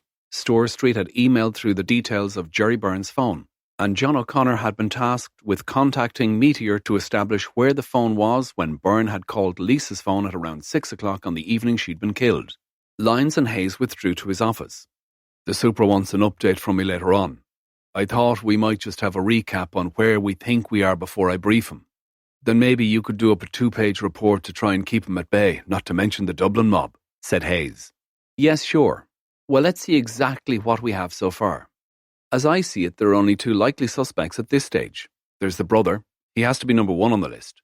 His story about abandoning her like that just doesn't seem likely to me. And then there's McMahon. She could have been blackmailing him, or trying to, and his alibi stinks. In fact, he doesn't have one. Mind you, from what we have heard, she doesn't seem like the type of girl to put herself at risk to that extent. She must have realised that McMahon was a powerful man, and you don't mess around with men like that and expect to get away scot-free," Lyons said. "Well, she didn't, did she? Get away scot-free, I mean," Hayes replied. "Bear with me for a minute," Hayes went on. "Let's just say the brother's telling the truth. Unlikely as it seems, he dumps his sister out of the car on a wild, wet night, miles from anywhere. Jesus, even as I'm saying it, it sounds nuts. Anyway, how does she get herself killed if he left her in good health? Well, let's look at that for a moment. Maybe somebody comes along, sees a lady in a red coat walking along the road in the rain, clearly distressed, and fancies his chances. Takes her into his car. She would have been very grateful, tries it on, but she's not having any. They have a row, and he whacks her," Lyons said. "It's just about possible, I suppose, but sounds about as likely as the brother's story if you ask me. Maybe we should let Noach have his one-on-one with Pulowski after all," Hayes said. "What about Ciara O'Sullivan?" Lyons asked. "I can't see it, to be honest. She seemingly didn't have Lisa in her car when she called to collect the curtains, and there's no damage to her vehicle, so it wasn't her that hit the bridge. Okay, so she was totally upfront with us about knowing the girl initially, but that could just have been shock. We'll keep her in mind, but I don't think so, unless we're missing something vital," he said. "The more I think of it, the more I'm convinced that the answer lies out there, at the scene. I want every house between Roundstone and Ballyconneely knocked up, and the occupants interviewed. There won't be too many at home this time of year. Most of those houses are holiday cottages. I want every pub in Clifton spoken to as well. We're looking for anyone who came in around 9 o'clock looking like a drowned rat in an agitated state," Hayes said. "Jesus, well, Holland will love you," Lyons responded, rolling her eyes to heaven. "I don't want him anywhere near it. Sure, we'll tell him what's going on, but get Flynn onto it. Get him to hook up again with Jim Dolan from Clifton, and I want a progress report every 4 hours with lists of the properties visited, who was at home, what they said, and what they were doing that night. Oh, and can you produce some bullshit for upstairs? You know, steady progress being made, definite leads being followed. You know the kind of thing." Lyons got up to leave and was just at the door when Hayes said, "Oh, and Maureen, I enjoyed our trip to Krakow. A lot." She turned and smiled. "What happens in Krakow?" and left the room. Flynn had taken the news of his departure to Roundstone and beyond quite well. He knew Garda Jim Dolan from some previous cases they had worked together, and the two got on grand, being much the same age. Flynn had booked 2 nights at Vaughan's Hotel in Roundstone, and they had arranged to meet there at 5 o'clock. They would start their investigations in the pubs of Roundstone as directed, and then head out tomorrow along the Old Bog Road to see if they could get any information from the locals. Roundstone was virtually deserted as Flynn arrived just before 5. It wasn't actually raining, but the roads were wet, and there was a stiff breeze whistling down the main street, making it feel a good deal colder than the thermometer would have indicated. He was glad to get indoors where the hotel had a warm turf fire burning in the lobby, providing a warm welcome. He was just checking in when Dolan arrived as well. The hotel was glad to have them at this time of year, and invited them to dine that evening, offering a special price for the 4-course dinner, which the two gladly accepted. After a very enjoyable dinner which consisted of delicious homemade chowder with proper stock and local fish, a beautifully tender roast lamb main course, all rounded off with an Irish coffee cheesecake, the like of which you wouldn't get in the best Dublin restaurants. The two mingled with the locals in the bar. They didn't declare their profession, but gently probed for any smidgen of information they could extract. It wasn't difficult to get the locals going on the story. It was the most exciting thing that had happened in these parts since the filming of The Quiet Man many years ago, and with very little prompting, The occupants of the hotel bar were chattering away, advancing various theories about how the girl had met her demise. All were convinced that it was a stranger from the city that was responsible. Lisa had been dubbed the Galway Hooker, a reference to a particular kind of sailing boat that was popular in and around the area. The most popular theory about what had happened was that she had been hit by a driver who had been drinking and therefore fled the scene, probably not even realizing the damage that had been done to the girl. The weather was blamed for the would-be driver's carelessness. The two Gardaí made mental notes of all of this and filed them away carefully, thinking that, if that were the case, the driver would inevitably have turned up in Clifton before 9 o'clock on the night in question. However, with no CCTV anywhere, it would be difficult to trace him or her without someone coming forward to volunteer information. Flynn and Dolan moved out of the hotel to one or two of the nearby pubs to expand their investigation. King's and O'Dowd's were always popular, but on this late autumn night, there were very few in, and by that time in any case, the word had spread that there were two Gardaí from Galway snooping around, so information became even less readily available. There was mention of one or two mountainy men who lived in small remote cottages near the scene, and Flynn made a note of the names with the intention of paying them a visit the following day, but he didn't hold out much hope. Hayes arrived early as usual on Thursday. The desk sergeant handed him a sheaf of messages as he passed by. When he got to his desk, he saw that one of the messages was from Inspector Kowalski in Krakow. The message simply read, "Please call me." Kowalski answered the phone as soon as it rang, and after a brief exchange of pleasantries went on to say, "You remember Inspector Nowak, I presume?" Hayes confirmed that he did indeed remember the man. "Well, Nowak had another conversation with Piotr Pulowski after you left. Pulowski has now agreed to travel to Ireland in an effort to clear his name," Kowalski reported. "Excellent. That's good work, thank you, and pass on our thanks to Nowak as well," Hayes said. "That's no problem. I'm sure Nowak enjoyed getting the lad's agreement. Apparently, it didn't take very long." "What are the arrangements then?" Hayes asked. "We will put him on a Ryanair flight to Dublin this afternoon. We will take him to the airport and deliver him to the steps of the aircraft, and you can arrange to have him met on arrival," Kowalski said. "Very good. Will he be handcuffed?" "Not for the flight itself. It's not as if he can get out of the plane once the door is closed. We will wait until we see the plane safely in the air. You might consider meeting him as he gets off the plane in Dublin. Can you get a car to the aircraft?" "Oh yes, that won't be a problem. And what about the cost of the ticket?" "I feel we need to reimburse you for that at least." "There's no need. Ryanair were most accommodating in that regard. Their flight was actually fully booked, but they somehow managed to make room for him, and they insisted that there would be no charge, in the interest of good relations with the Polish authorities, as they put it." "Well, that's terrific. Thank you very much. Your cooperation is greatly appreciated," Hayes said. "You're welcome," Kowalski said. "You never know when we may need to call on you someday. There are a lot of our citizens in Ireland now, and I'm sure they are not all perfectly behaved." "Any time, Inspector. I'll let you know how we get on with them," Hayes said, and finished the call. Lyons arrived into the station just before 9, and Hayes brought her up to date with the Pulowski position. "Get onto the park and ask them to pick him up from the steps of the plane and drive him here directly. I suggest they handcuff him for the journey, more for effect than anything. But I don't want him jumping out of the car in Athlone or something or causing us more trouble."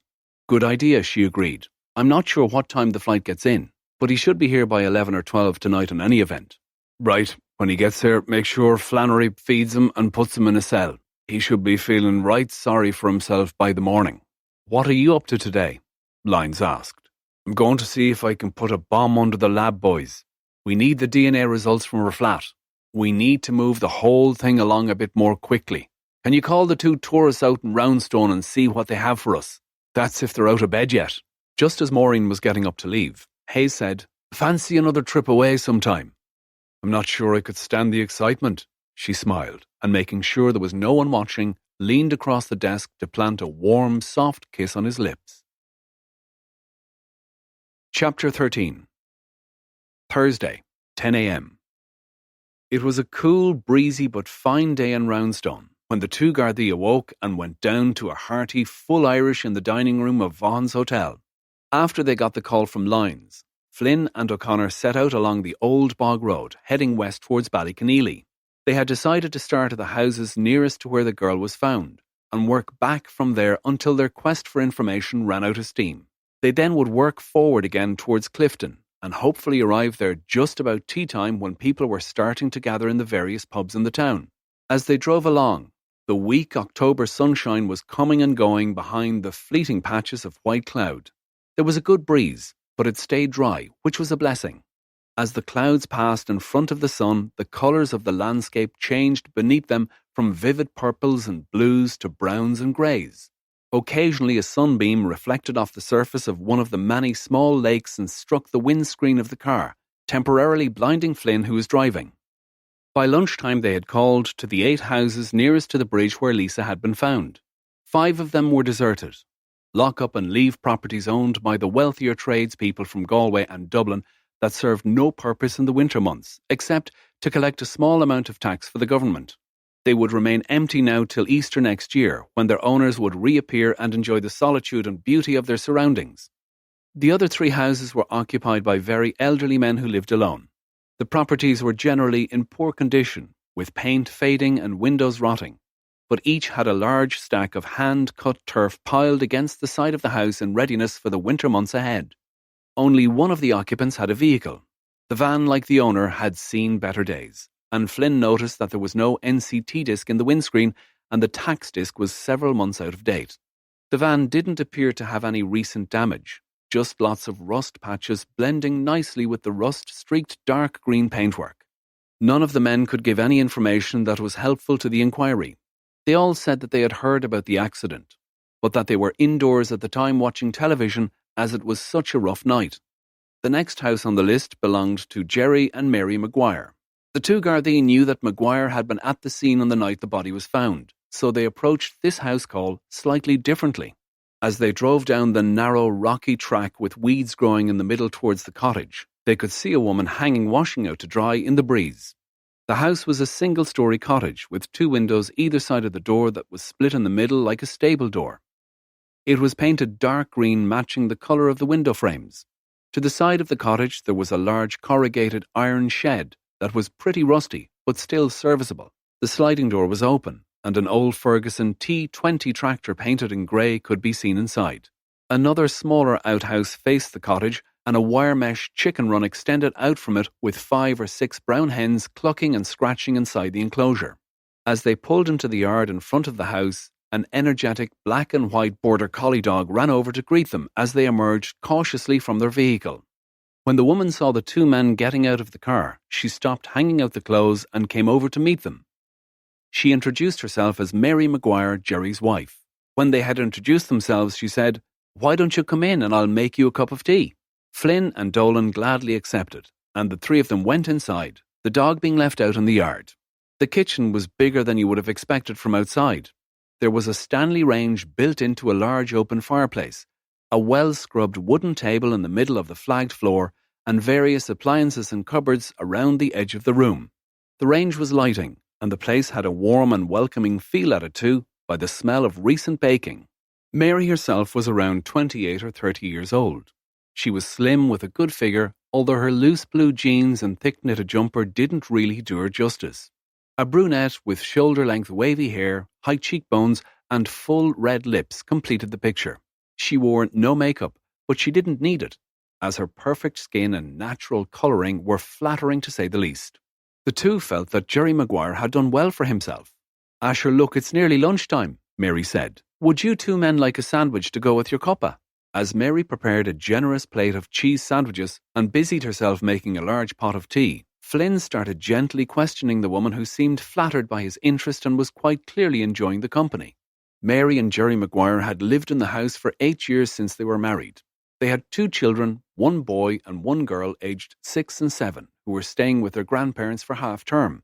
The grandparents lived in Galway and had promised to take the children to the fun fair that was still rather optimistically running in Salthill at this late time of year. Mary was from the city, as she called it, Galway of course. She had met Jerry initially when her parents had taken a rental at the caravan site at Dogs Bay when it was still operating. It had been a glorious summer that year, hot and still every day during the 2 weeks they had stayed there. Jerry had been doing some odd jobs on the site. putting in a few extra taps and fixing up the electrics in the somewhat basic shower and toilet block. I literally fell into his arms, she explained, smiling.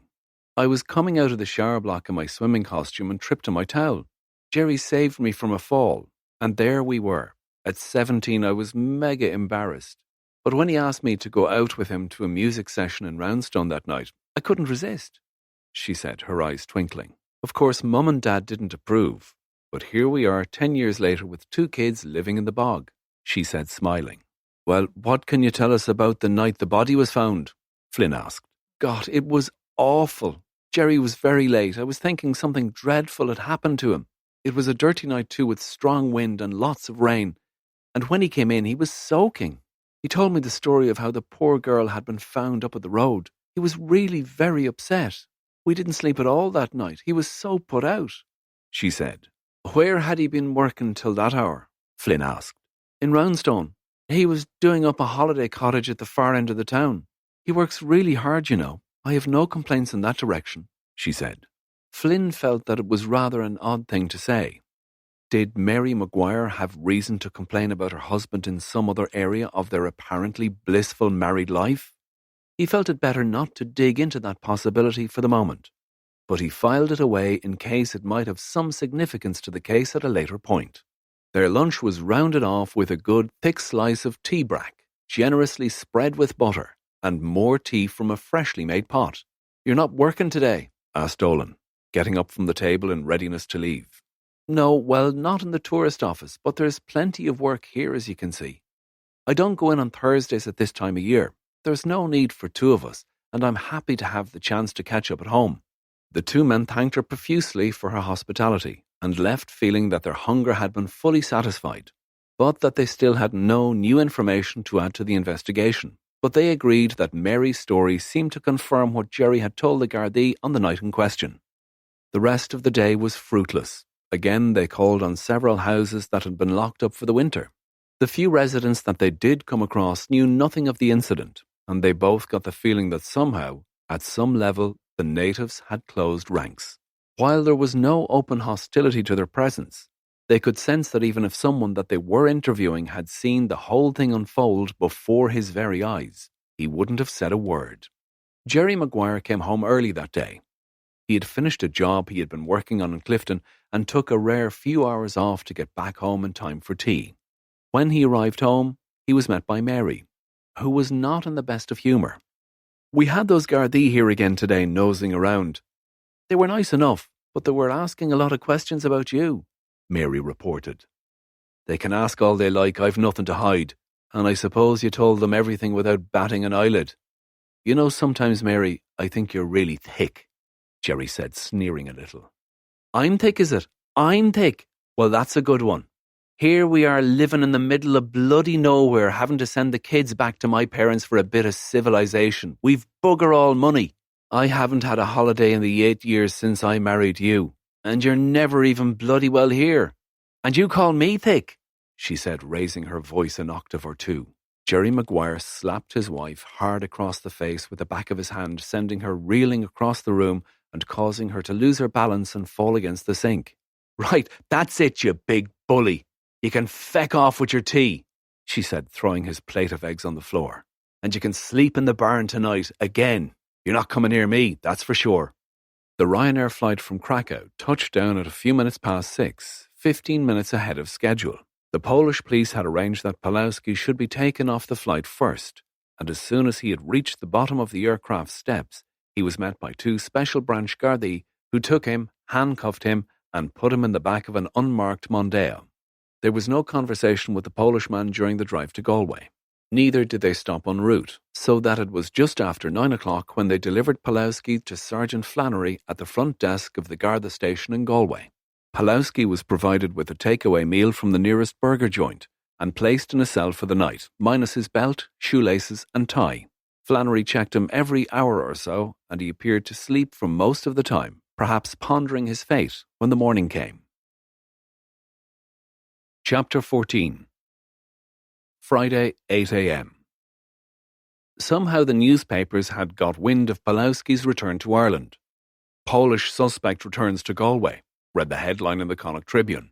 Just what we don't need, said Hayes to Maureen Lyons over their morning coffee in Hayes' office. Can you get the media relations guy onto it and ask for a little space for a day or two? Promise them we'll give them any developments as they happen, but we need to be able to move around without a pack of journos up our arses, Hayes said, feeling vexed that this information should have leaked out. Any news from the lads out west? He asked.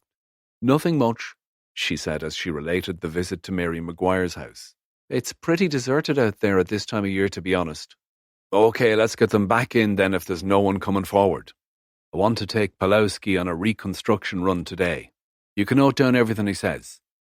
We'll get him to drive one of the pool cars to make it realistic and go over the drive out to Ballyconneely where he supposedly dumped his sister out of the car in the rain, Hayes said. Caution him before we go, he added. Did you get anything from the lab yesterday afternoon? Lyons asked.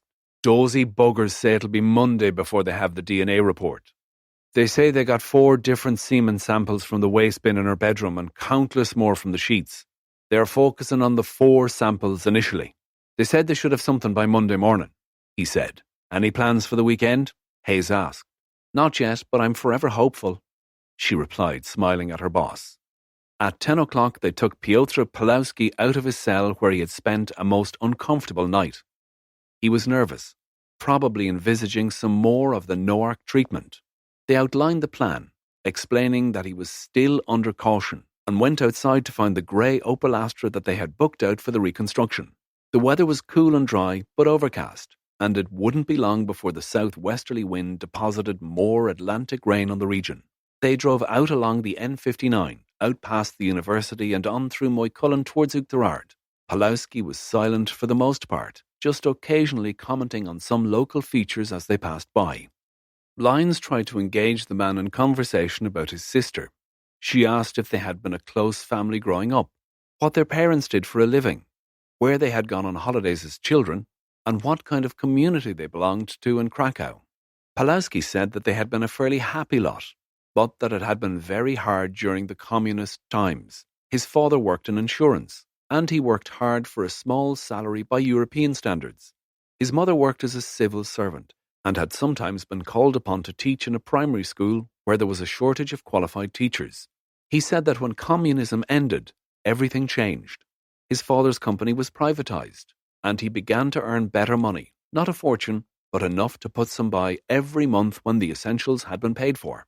Lisa had always been the clever one, getting good grades at school. She said one day she wanted to be a doctor, not a medical doctor, a doctor of the mind. Mr. Pulowski had saved like crazy and borrowed from his brothers to send Lisa to Ireland to study and fulfill her dreams. And what did she do? He said, thumping the steering wheel with the flat of his hand. She pissed in his face. Curva. At Mam Cross, they stopped for a coffee at Peacock's souvenir, grocery, cafe place that attempted to provide everyone's needs at all times, and the only commercial operation for miles. They welcomed the break and an opportunity to stretch their legs, and although the rain was threatening and the sky a heavy grey, it had held off so far. Just after recess, Hayes instructed Pulowski to take a left onto the Ord 341 for Roundstone. Pulowski slowed right down to navigate the narrow and twisty road. They passed the Angler's Rest, where the road to Cashel branched off and continued on into Roundstone village. On a grey day in late October, Roundstone was virtually deserted, with just the little green on post van meandering slowly up the main street. Even the car park opposite Vaughan's Hotel was almost empty. As they drove out past Gurchin and Dogs Bay, Pulowski became sullen again, and reflecting his mood, the clouds darkened and the rain began to fall. Lyons began to probe him again as they made their way slowly across the old bog road towards Ballyconneely. What were you and Lisa talking about at this point? She asked. She had told me about what she was doing. She said it had started just as a way of making a little extra money to help her through college. She had been at a party one night and had quite a lot to drink. One of the tutors had offered her €100 to sleep with him, and as she sort of liked him anyway, she said, why not? Before she knew it, she was making €1,200 a week, but she had given up most of her studies to make time for her business. At one stage, she even sent money home saying that she had got part-time work and didn't need it. Dirty, filthy money, he sneered. Lyons couldn't help thinking that Lisa Pulowski wasn't all bad. Not your typical escort girl at all. She wondered how many other students from Poland and other poorer Eastern European countries would not have done exactly the same if they were blessed with her good looks and found themselves in a faraway country. As they approached Ballyconneely, Hayes told Pulowski to provide a running commentary on exactly what had happened that Tuesday night. He wanted every detail. "We were driving just along here when Lisa's phone rang. She fished it out of her coat pocket and was going to answer it. It was clear to me that it was one of her clients. I got very angry. I grabbed the phone from her, opened my window, and threw the thing out. She screamed at me that it was the only number her clients could contact her on, and she needed it very badly. She begged me to stop and find it, but I wouldn't. I just kept driving. The weather was awful. The rain was blowing across the car, and I couldn't see very well. I was tearful as well, listening to my beautiful sister who had so easily become a whore," he said. "I was shouting at her, and then the car suddenly hit the edge of the wall, and of course we stopped. I didn't know what to do. I was afraid the car wouldn't go again. Lisa told me to back up a bit, and as she had a good coat, she would get out and see what the damage was. When I saw her outside in the light from the headlights, I had a flash of inspiration. I was looking at her standing there in her fancy new clothes, looking quite beautiful, her hair blowing all over her face in the wind, and I just couldn't stand it," he said. "I reversed the car quickly across into that gateway over there, turned and drove off. She must have realized what was happening because she came over to the car and started beating on the windows. I'd locked the doors, but she started shouting, 'Piotr, Piotr, what are you doing?' But I ignored her and just kept turning the car. And then I drove off into the night, leaving her by the side of the road. I didn't hurt her, but I am responsible," he sobbed, burying his head in his hands. The Astra was now stopped at the side of the road close to the wall that Pulowski had hit on the night his sister died. Hayes told him to turn off the engine and give him the keys, and then told Pulowski to get out. Hayes and Lyons got out too, and the three of them stood there in the rain.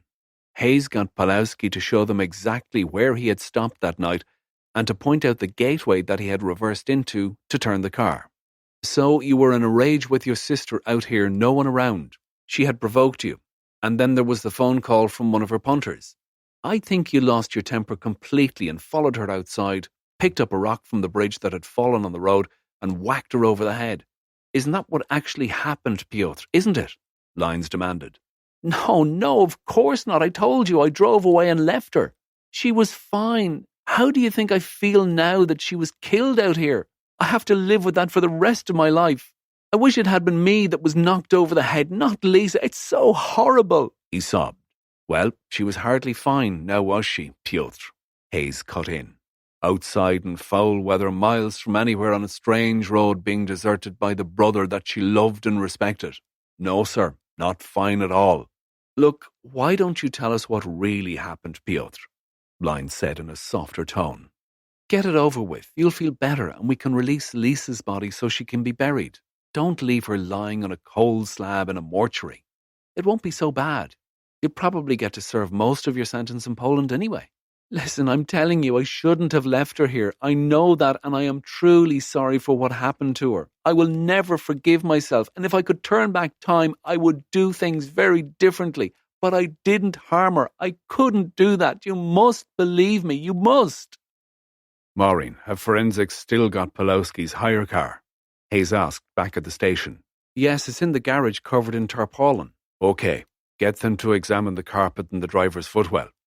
If Pulowski got out of the car to kill his sister, he will have brought some Ballyconneely gravel or sand back into the car in his shoes. Probably quite a bit, given the weather. Get anything they can find on the floor analysed and compare it to road grit from the scene." When she had put the call through to the forensic lab, Maureen came back into Hayes' office. "What do we do now?" "Not much we can do till Monday. We'll have the forensics from the car and the flat then. Let's see what that brings," he said. "Do you think it was the brother?" she asked. "Probably, but we're going to have a hell of a job proving it unless he confesses. Maybe we should get Inspector Noark over to beat it out of him." "Maybe." Lyons paused for a moment and then went on. "Listen, I have a voucher for a one-night dinner bed and breakfast for Killarney. They have rooms available for tomorrow night. Fancy it?"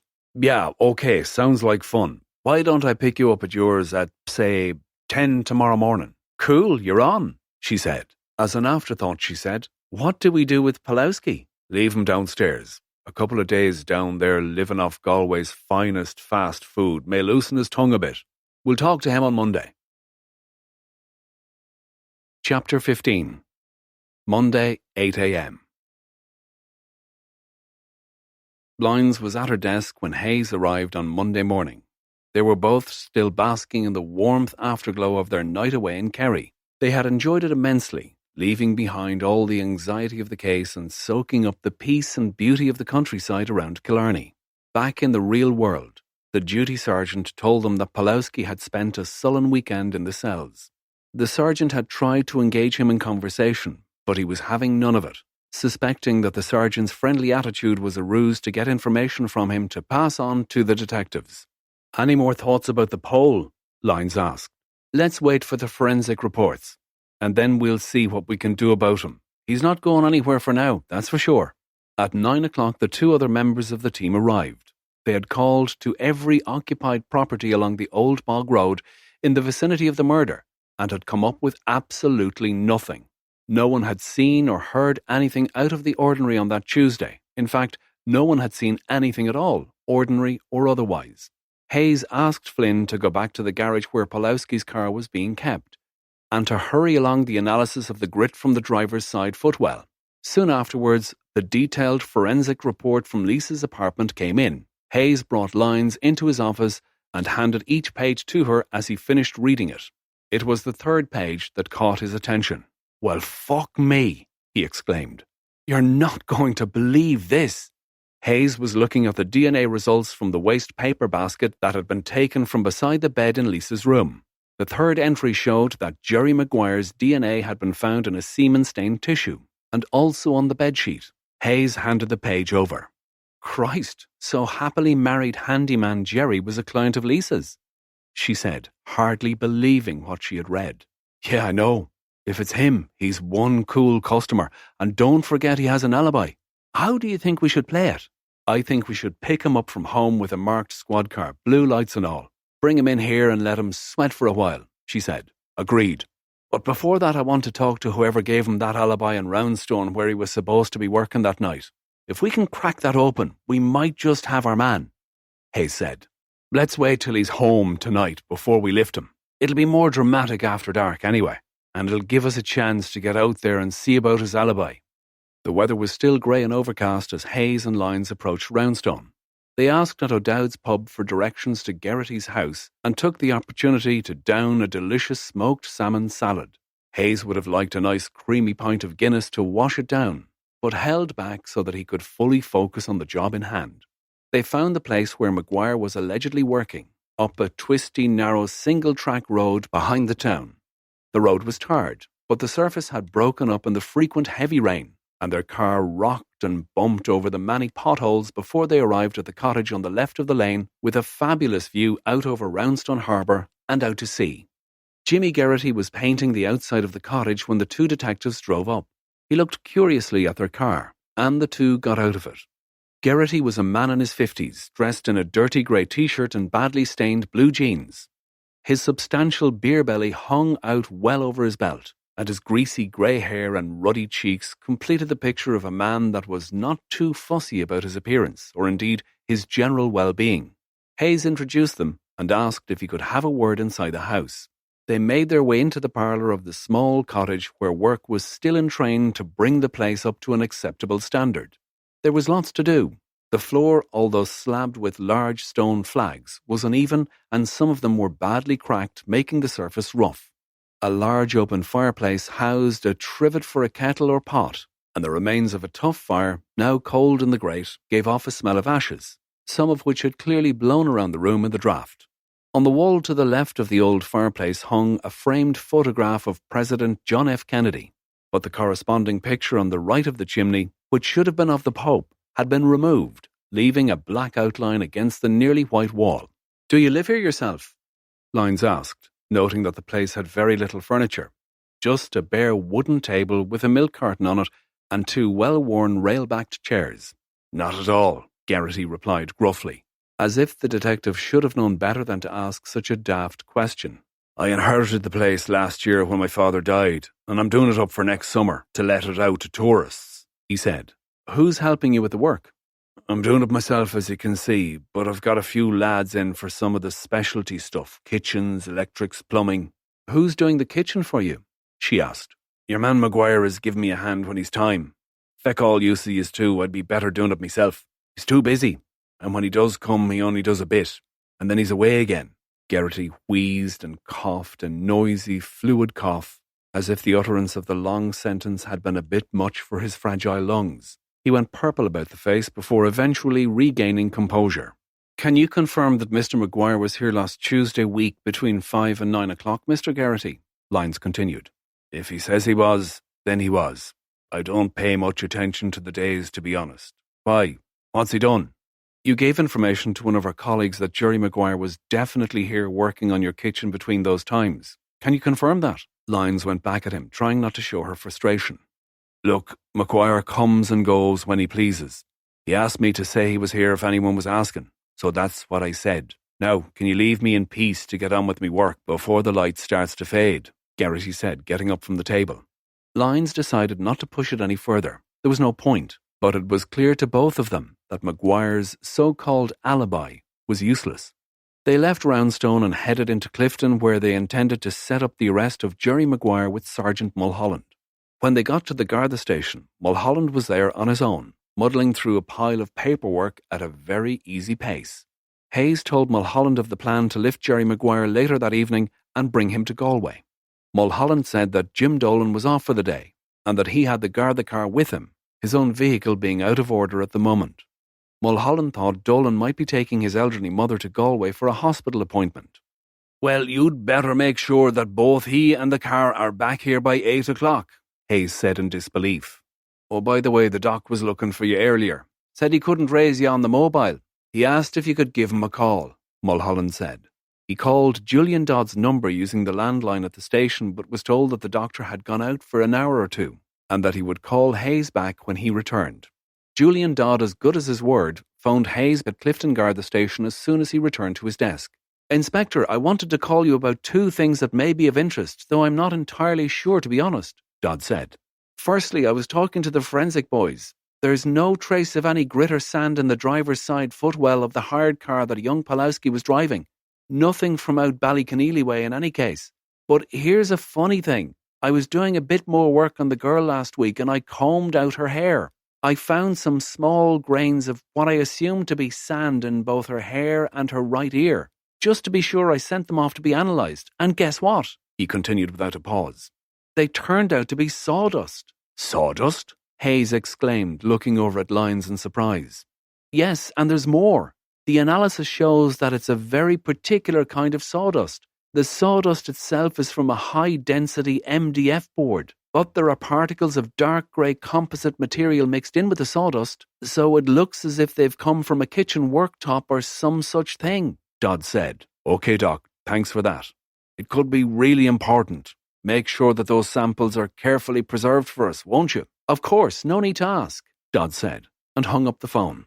Hayes related the call to Maureen Lyons. Come on, she said. We have time to get back to Geraghty's cottage and collect some samples of our own before Maguire is brought in. Let's go. They drove the old bog road back to Roundstone as quickly as the undulating surface would allow without making them both sick.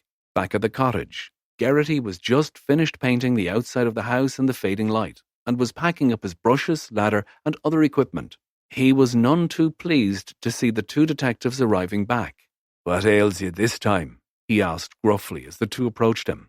He reluctantly allowed them to collect some sawdust gathered from the base of the kitchen worktop, but when they asked for a small offcut of the worktop itself, he got cute and asked them for a receipt. Lyons was well up to this kind of nonsense. Certainly, Mr. Geraghty, that's no problem. But you'll have to accompany us to Clifton Garda station and sign a statement to the effect that these samples were taken from your kitchen. It could take a few hours. And then there's the small matter of the alibi you provided initially for Mr. Maguire. You'll have to rescind that and give us a proper statement about that Tuesday. There may even be charges arising from your initial story, she said. Ah, to hell with you both. Get out of my sight, he snarled, and he turned and continued to tidy up his painting stuff. Maureen smiled to herself. The Clifton squad car driven by Jim Dolan bounced down the dirt track to Jerry Maguire's house with its blue lights flashing. As Dolan pulled into the yard and stopped by Maguire's van, he put on the siren for a moment just to add a bit more drama to the occasion. Both Jerry and Mary Maguire appeared at the door, and Dolan explained that he was arresting Jerry Maguire on suspicion of the murder of Lisa Pulowski and read him his rights. Amid much protestation and a lot of tears from Mary, Jerry was finally bundled into the back of the squad car. Dolan was now quite wound up, so he drove back up the lane aggressively, with the suspension of the old Ford bottoming on the rocky track. He had, as instructed, got the blue lights flashing. Maguire started to speak to the Garda, but Dolan told him to stay quiet. It would be better for him if he said nothing at this point, the Garda pointed out. Hayes and Lyons had returned to Galway Garda station, stopping at the forensic lab to drop off the samples taken from Geraghty's cottage. When Maguire arrived after a hair-raising drive from Ballyconneely, he was shaken and angry at the same time. He was shown into an interview room and given a cup of tea before being joined by Hayes and Lyons. As soon as they entered the room, Maguire started to protest his innocence. "All I did was try to help. This is so wrong. You have no right to grab me from my home in front of my wife like that. She's distraught. I need to get home to her," he ranted on. When he stopped for breath, Lyons got a chance to start her questioning. "See here, Jerry, you haven't been entirely honest with us now, have you? Tell us everything about you and Lisa Pulowski." "I don't know what you mean. All I know is that I stopped to see if I could help, and look what it's done for me. I should have left it alone," he said, looking away to the side of the bare room, as if to imply that the matter was concluded. "But you knew the girl before you allegedly came across the scene that night, Jerry, didn't you?" Lyons pressed on. "What are you talking about? Of course I didn't know her. That's crazy." "Crazy, is it? Well, how come we found your semen on a tissue in her bedroom then, and more of it on her bedsheets? How do you think that got there?" Lyons asked. "That's nonsense. You're making it up. You're trying to frame me. I'm an honest working man with a lovely wife and a happy marriage," he insisted. "Aye, Mary's a grand girl, okay," Hayes interjected. "Makes you wonder why you'd want to spend your time screwing a hooker. That's bollocks. You've made a mistake. Let me out of here," he shouted.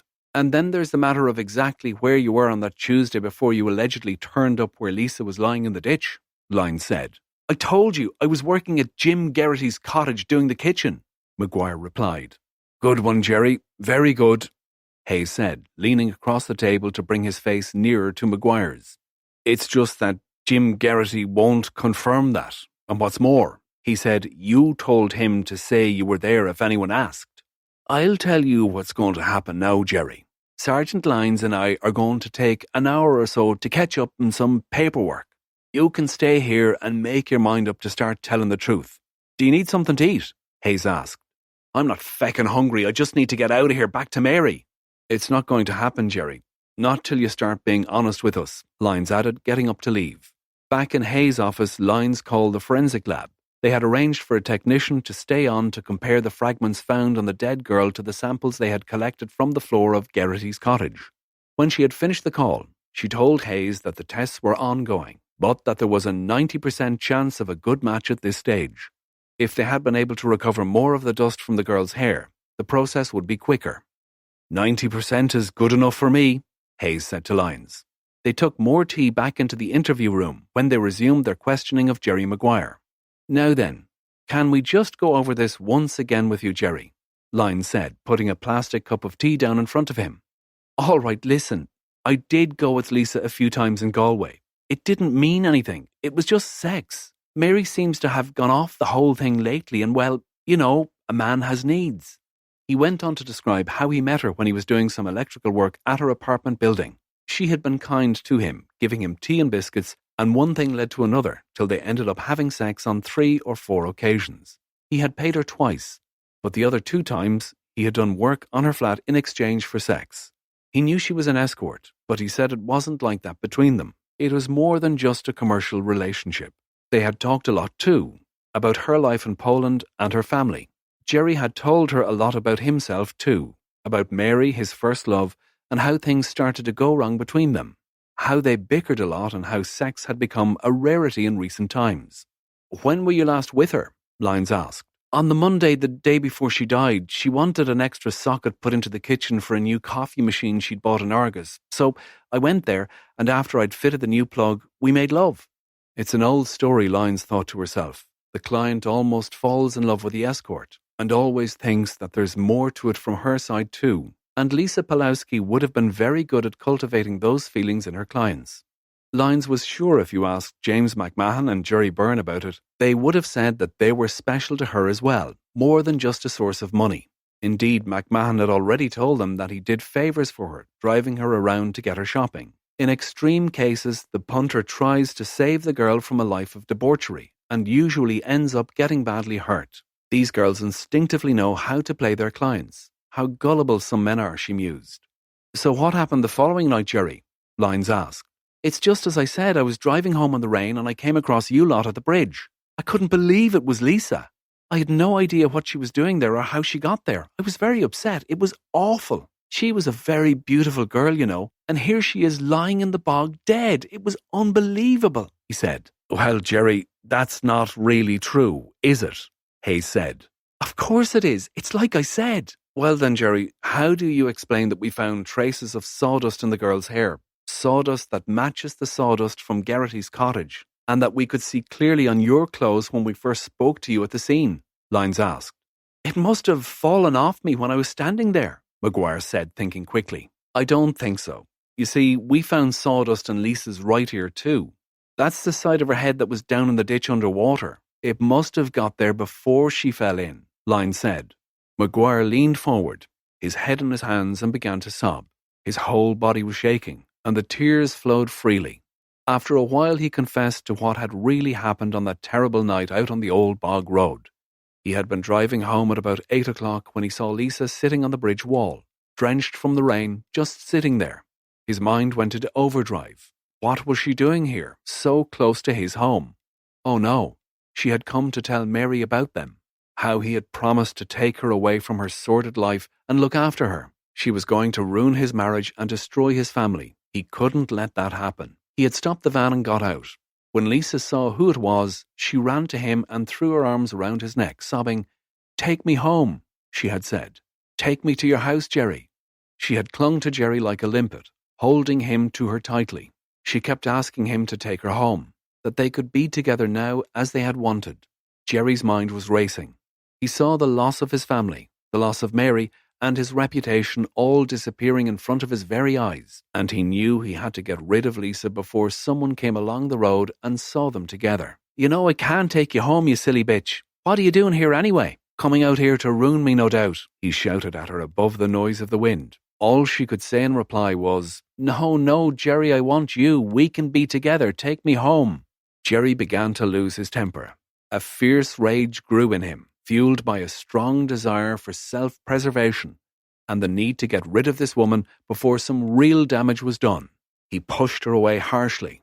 As she turned around with her back to him, he picked up a rock from the top of the wall and struck her hard at the back of the head. She fell to the ground, blood pouring from the wound. His temper still up, Jerry rolled her away to the side of the road and pushed her into the ditch. He knew she was dead. The light had gone from her eyes, and she had stopped breathing.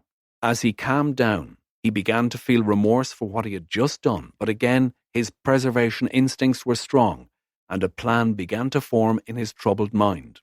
There had been no one about. No one had seen what had happened. And if he was a bit crafty, he felt he could get away with the killing. He just needed to keep his head. He drove the van back to the old abandoned caravan site at Dog's Bay. He climbed over the wall and used the old ruined toilet block to clean himself up and remove any traces of the girl from his hands and clothes. The place was ghostly on that wild night, with the wind whistling through the broken windows and the rain lashing the tin roof. Luckily, there was water running in the old taps, and he managed a cursory wash and clean up, although there was no towel that he could use to dry himself. But by now he was calm, and had decided on a plan that would see him in the clear, as long as he kept his head. Then he drove back and stopped where he saw the Gardaí milling around the scene, letting on that he had just come from work. They had taken a full statement from Jerry Maguire, where he had admitted the murder of Lisa Pulowski out on the old bog road on that dreadful Tuesday night.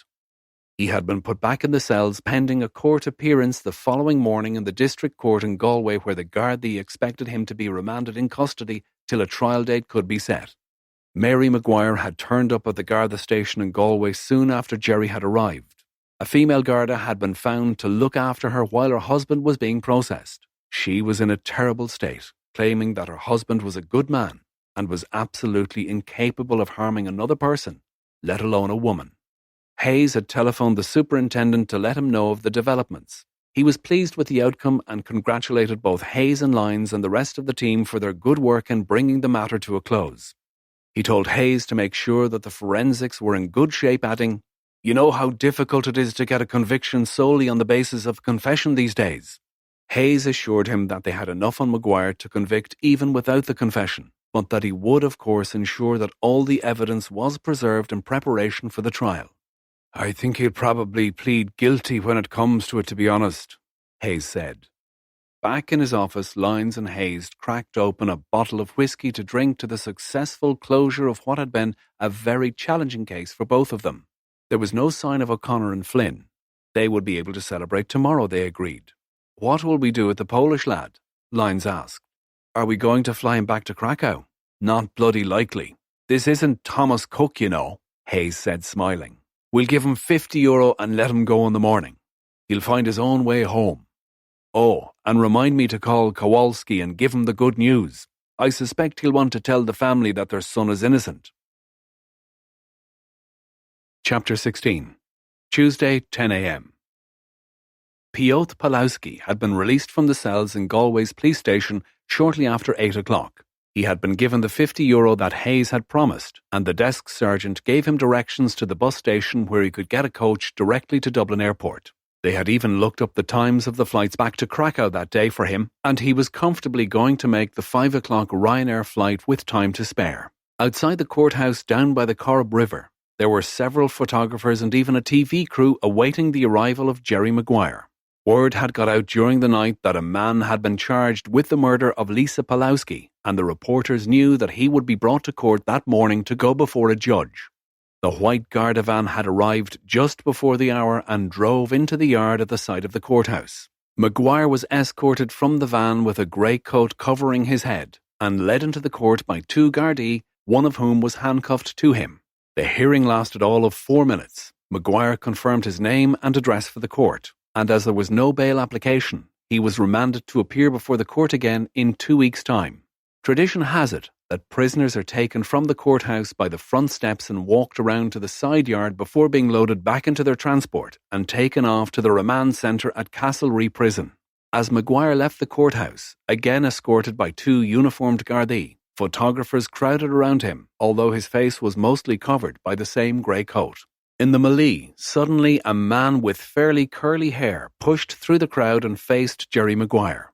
Maguire felt the blade pierce his skin and the cold steel entering his torso. It went in deep, puncturing his heart, so by the time anyone realised what was happening, Maguire was slipping to the ground, pumping blood out onto the cold granite steps. Panic ensued amongst the crowd, with photographers not knowing whether to try to assist or just get the best photograph for the evening papers.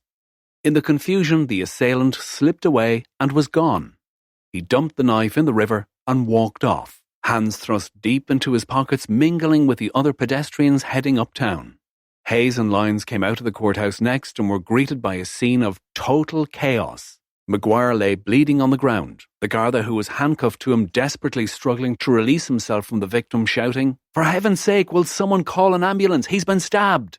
Mary Maguire emerged behind Hayes and Lyons and dashed to her husband's side, holding his head in her hands and wailing, "Jerry, Jerry, what have they done to you? Oh God, Jerry, don't leave me!" The ambulance arrived, and a gap was cleared through the throng to allow the paramedics to bring through a stretcher. Maguire was unconscious, though the ambulance men had managed to stem the bleeding for the most part. He was loaded into the ambulance and given oxygen. Mary accompanied him as they set off to the regional hospital with the sirens blaring, but by the time they arrived in front of the building, Jerry had stopped breathing. All attempts by the hospital staff to revive the man were of no use, and soon afterwards he was pronounced dead. When Hayes and Lyons got back to the station, any sense of celebration had dispersed. News had travelled back quickly, and as they walked through the building to Hayes' office, various Gardaí passed them and muttered their sympathy. "He'll either be on the train or the bus back to Dublin," Lyons said. "My guess is the bus that goes directly to the airport." I'll have them set up roadblocks outside Athlone, and we can put some men on the trains just in case he decides to go that way. He can't do anything else. He has very little money, and he'll want to be getting out of here." The phone on Hayes' desk rang. When he finished the call, he said to Lyons, "He was sitting in the fourth row of the airport coach, just like you said. He didn't resist. The boys in Athlone have him, and he'll be back here by tea time. I'll call Kowalski again and bring him up to date." "Thank God that's over," Lyons said. "Now we can get back to a bit of ordinary burglary. Oh, by the way, I got some more vouchers." She smiled at her boss. Chapter 17. Superintendent Finbar Plunkett sat on a stool at the bar in Connemara Golf Club enjoying a pint of Guinness and a small whiskey chaser. James McMahon stood beside him clutching a gin and tonic. It was 8 o'clock at night, and the two had enjoyed a pleasant round of golf playing in a four-ball with two other members of the club. After the golf, they had polished off a good-sized steak apiece and were now on their after-dinner drinks.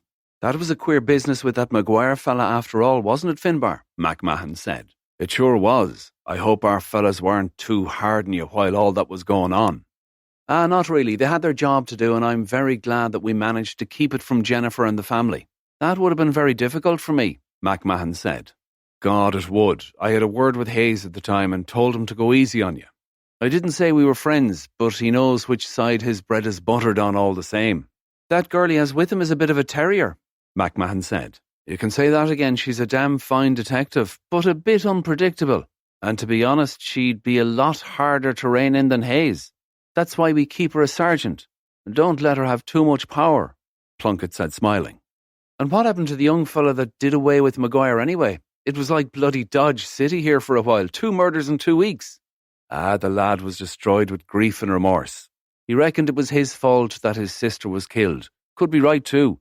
It was a damn stupid thing to do, leaving her out there in the rain like that and driving off. When we let him go, he went and got a knife and decided to take his revenge for his sister's death out on the man who killed her. Almost biblical, if you like," Plunkett said. "He got done for murder, of course, and was given 12 years with the last 3 suspended. But he won't serve much time here. The Polish authorities have been badgering us to let him go back to Poland to serve it out. And to be honest, with the state of our prisons, one less to look after would be a blessing. But the politicians have got hold of it now, so anything could happen." "And what about you, James?" Plunkett went on. "That was a pretty close call for you too. Are you still seeing someone from time to time?" "Now, Finbar, that would be telling. But if I am, and I said if, then I'd be a damn sight more careful in future," McMahon replied. "Be sure you are, James. We can only help each other out to a certain limited extent these days. There's all sorts of people watching us, waiting for us to slip up. After that McCabe thing, we get no peace at all." The little black phone vibrated in McMahon's pocket, indicating that he had received a text message. After Pulowski had been removed from the Dublin coach, he was taken back to Galway Garda Station. It didn't take him long to make a lengthy, tearful confession. He was very mixed up and kept confusing the death of his sister with the death of Jerry Maguire. Eventually, Hayes and Lyons got a coherent confession from him, enough to bring him to trial in any case and ensure a conviction. His brother Jacob had travelled to Galway when the news got back to the family. The Pulowski parents were in an awful state, having virtually lost 2 of their children in the space of a couple of weeks. Jacob negotiated the release of Lisa's body and had it taken back to Poland, where she was buried with a full funeral. The nature of her employment in Ireland remained largely undisclosed, and the family turned out in numbers to mourn her passing. Soon after the burial, her father had a stroke and died in hospital. Mrs. Pulowski reckoned that the trauma of the whole thing had been too much for him, and he didn't want to go on living with the dreadful memories of his 2 children, and the shame that he had felt had been brought on the family in any case. Piotr pleaded guilty at his trial, so very little of the long and complicated story actually got out. The judge was a little sympathetic to the lad. He understood the emotions that had led him to commit his crime, but at the same time had to hand down a stiff sentence as a deterrent to others, and to be seen to be doing the right thing. Piotr served a year in Castlereagh jail and was transferred to Poland to serve the rest of his sentence in Aresht prison in Krakow. Hayes heard later from Inspector Kowalski that the lad had been found dead in a cell during the 3rd month of his incarceration there. Kowalski said that they were treating it as suicide, but that he wasn't sure that it really was. Piotr had been given a pretty rough time by his fellow inmates, but it was easier for the authorities to write it off as suicide than to launch a big investigation. And as Kowalski said, he's dead anyway. No investigation will bring him back to life, so we had best leave it alone. You would think that the paint salesman would have learnt a lesson from his encounters with Lisa and the Galway Gardaí, but not a bit of it. After just a few weeks, he had sought out another escort girl in Galway and was back in his old routine of visiting her every fortnight when he stayed over in the city. It went well for a while, but then the girl, who was not as good-natured as Lisa had been, began to blackmail him. He had been careless, and one night when he had fallen asleep in her apartment, she found his phone and had copied down the numbers of his work and his home. She had also seen a number of photographs of Jerry, the family man, with his wife and 2 kids that were stored in his phone. At first, the amounts of money she asked for were small, so Jerry paid them, not quite knowing how to deal with the situation. But then, as could have been predicted, the girl got greedy, and soon he was being sent demands that he couldn't easily meet. Eventually, he decided the best course of action was to contact one of the Gardaí that had interviewed him during the business with Lisa. He was put through to Lyons and asked to meet her in a coffee shop in Galway on the pretext that he had some information that could be useful to the Gardaí. Lyons went along, but when he told her what his problem was, she was furious. What did he think the Gardaí were for? Some sort of counselling service for men who can't keep it in their trousers? Anyway, she calmed down a bit and took the details of the girl, where she lived, and the address of the web page that she used to attract business. A few days later, Lyons called on the girl. She was a lovely-looking Lithuanian who had come to Ireland thinking she could get work easily, but after a few meaningless jobs as a server in some coffee shops in the city, found that it was a much more lucrative business to sell her body, and so she had become an escort like Lisa. Lyons made it clear to her that she had crossed the line when she had extended her enterprise into blackmail. She was told in no uncertain terms to leave the country without delay, otherwise she would be arrested for soliciting and locked up or deported. Jerry Byrne continued to play happy families, and no doubt continued with his philandering as well. The detective wondered how long it would be before he got himself into real bother. She had no doubt that their paths would cross again at some stage. Ciara continued to drive out to Clifton through the rest of the winter months to see her mother. It was a hard winter, but the woman survived it well, and when the weather improved in spring, she became more agile. The new curtains looked really well in the spare room. Ciara didn't drive along the old bog road anymore. She had been very shaken up by the discovery of a dead body on that awful October night, and didn't want to be reminded of it. Ciara continued to work at about the house and was soon made up to full manager. Mary was the one who came off worst of all out of the double murder. After her husband had been buried, she went back to the cottage on the bog, but couldn't settle there. The tourist office in Clifton had closed for the winter, and she was at a loose end all day with nothing to do but contemplate her situation. Jerry owned the cottage outright. He had inherited it from his parents a few years before he met Mary, and had spent time doing it up. But she was very uneasy living there with the memories that it held.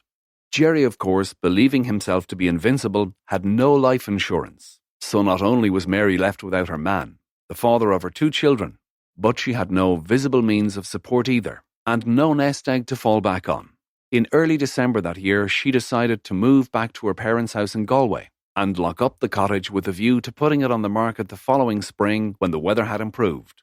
She gave the hens to a neighbour and made the place as tidy as she could before leaving it behind, along with the memories of the time she had spent there with Jerry, some of which were very happy ones. Her father couldn't keep his counsel and chastised her for marrying Jerry in the first place, saying, "I told you he was no good, but of course you didn't listen to me. I knew it would all end in tears." The winter that year was harsh, with several very strong Atlantic storms blowing in from the west. The first bad one had torn 5 or 6 slates off the roof of the cottage, and then the rain had got in. With damage to the roof, it wasn't long before the back door of the property blew off its hinges, and after that the house began to disintegrate with remarkable speed. Mary went to a solicitor in Clifton to arrange the sale of the property the following March. After a bit of research, it transpired that the title to the property had never been transferred from Jerry's parents to him, and there was no title at all to the little dirt track leading down to the house. With the house in a poor state of repair, and with the legal complications, it was virtually unsaleable. By this time, Mary had got a job in a tech firm out in Ballybrit, and her mother was looking after the two kids during the day. She was popular in her new job and had several offers from the men folk to go out on dates, to dinner or to parties, but turned them all down. She was heartily sick of men by now and the damage they could do, so she remained a rather sad widow, focused on her job and the rearing of her two kids. She didn't visit the old bog road ever again. You've been listening to Murder on the Old Bog Road by David Pearson, narrated by Brian Walsh, published by Whole Story Quest Audiobooks, an imprint of W.F. House Limited. This work is copyrighted 2018 David Pearson. This recording is copyrighted 2018 W.F. House Limited.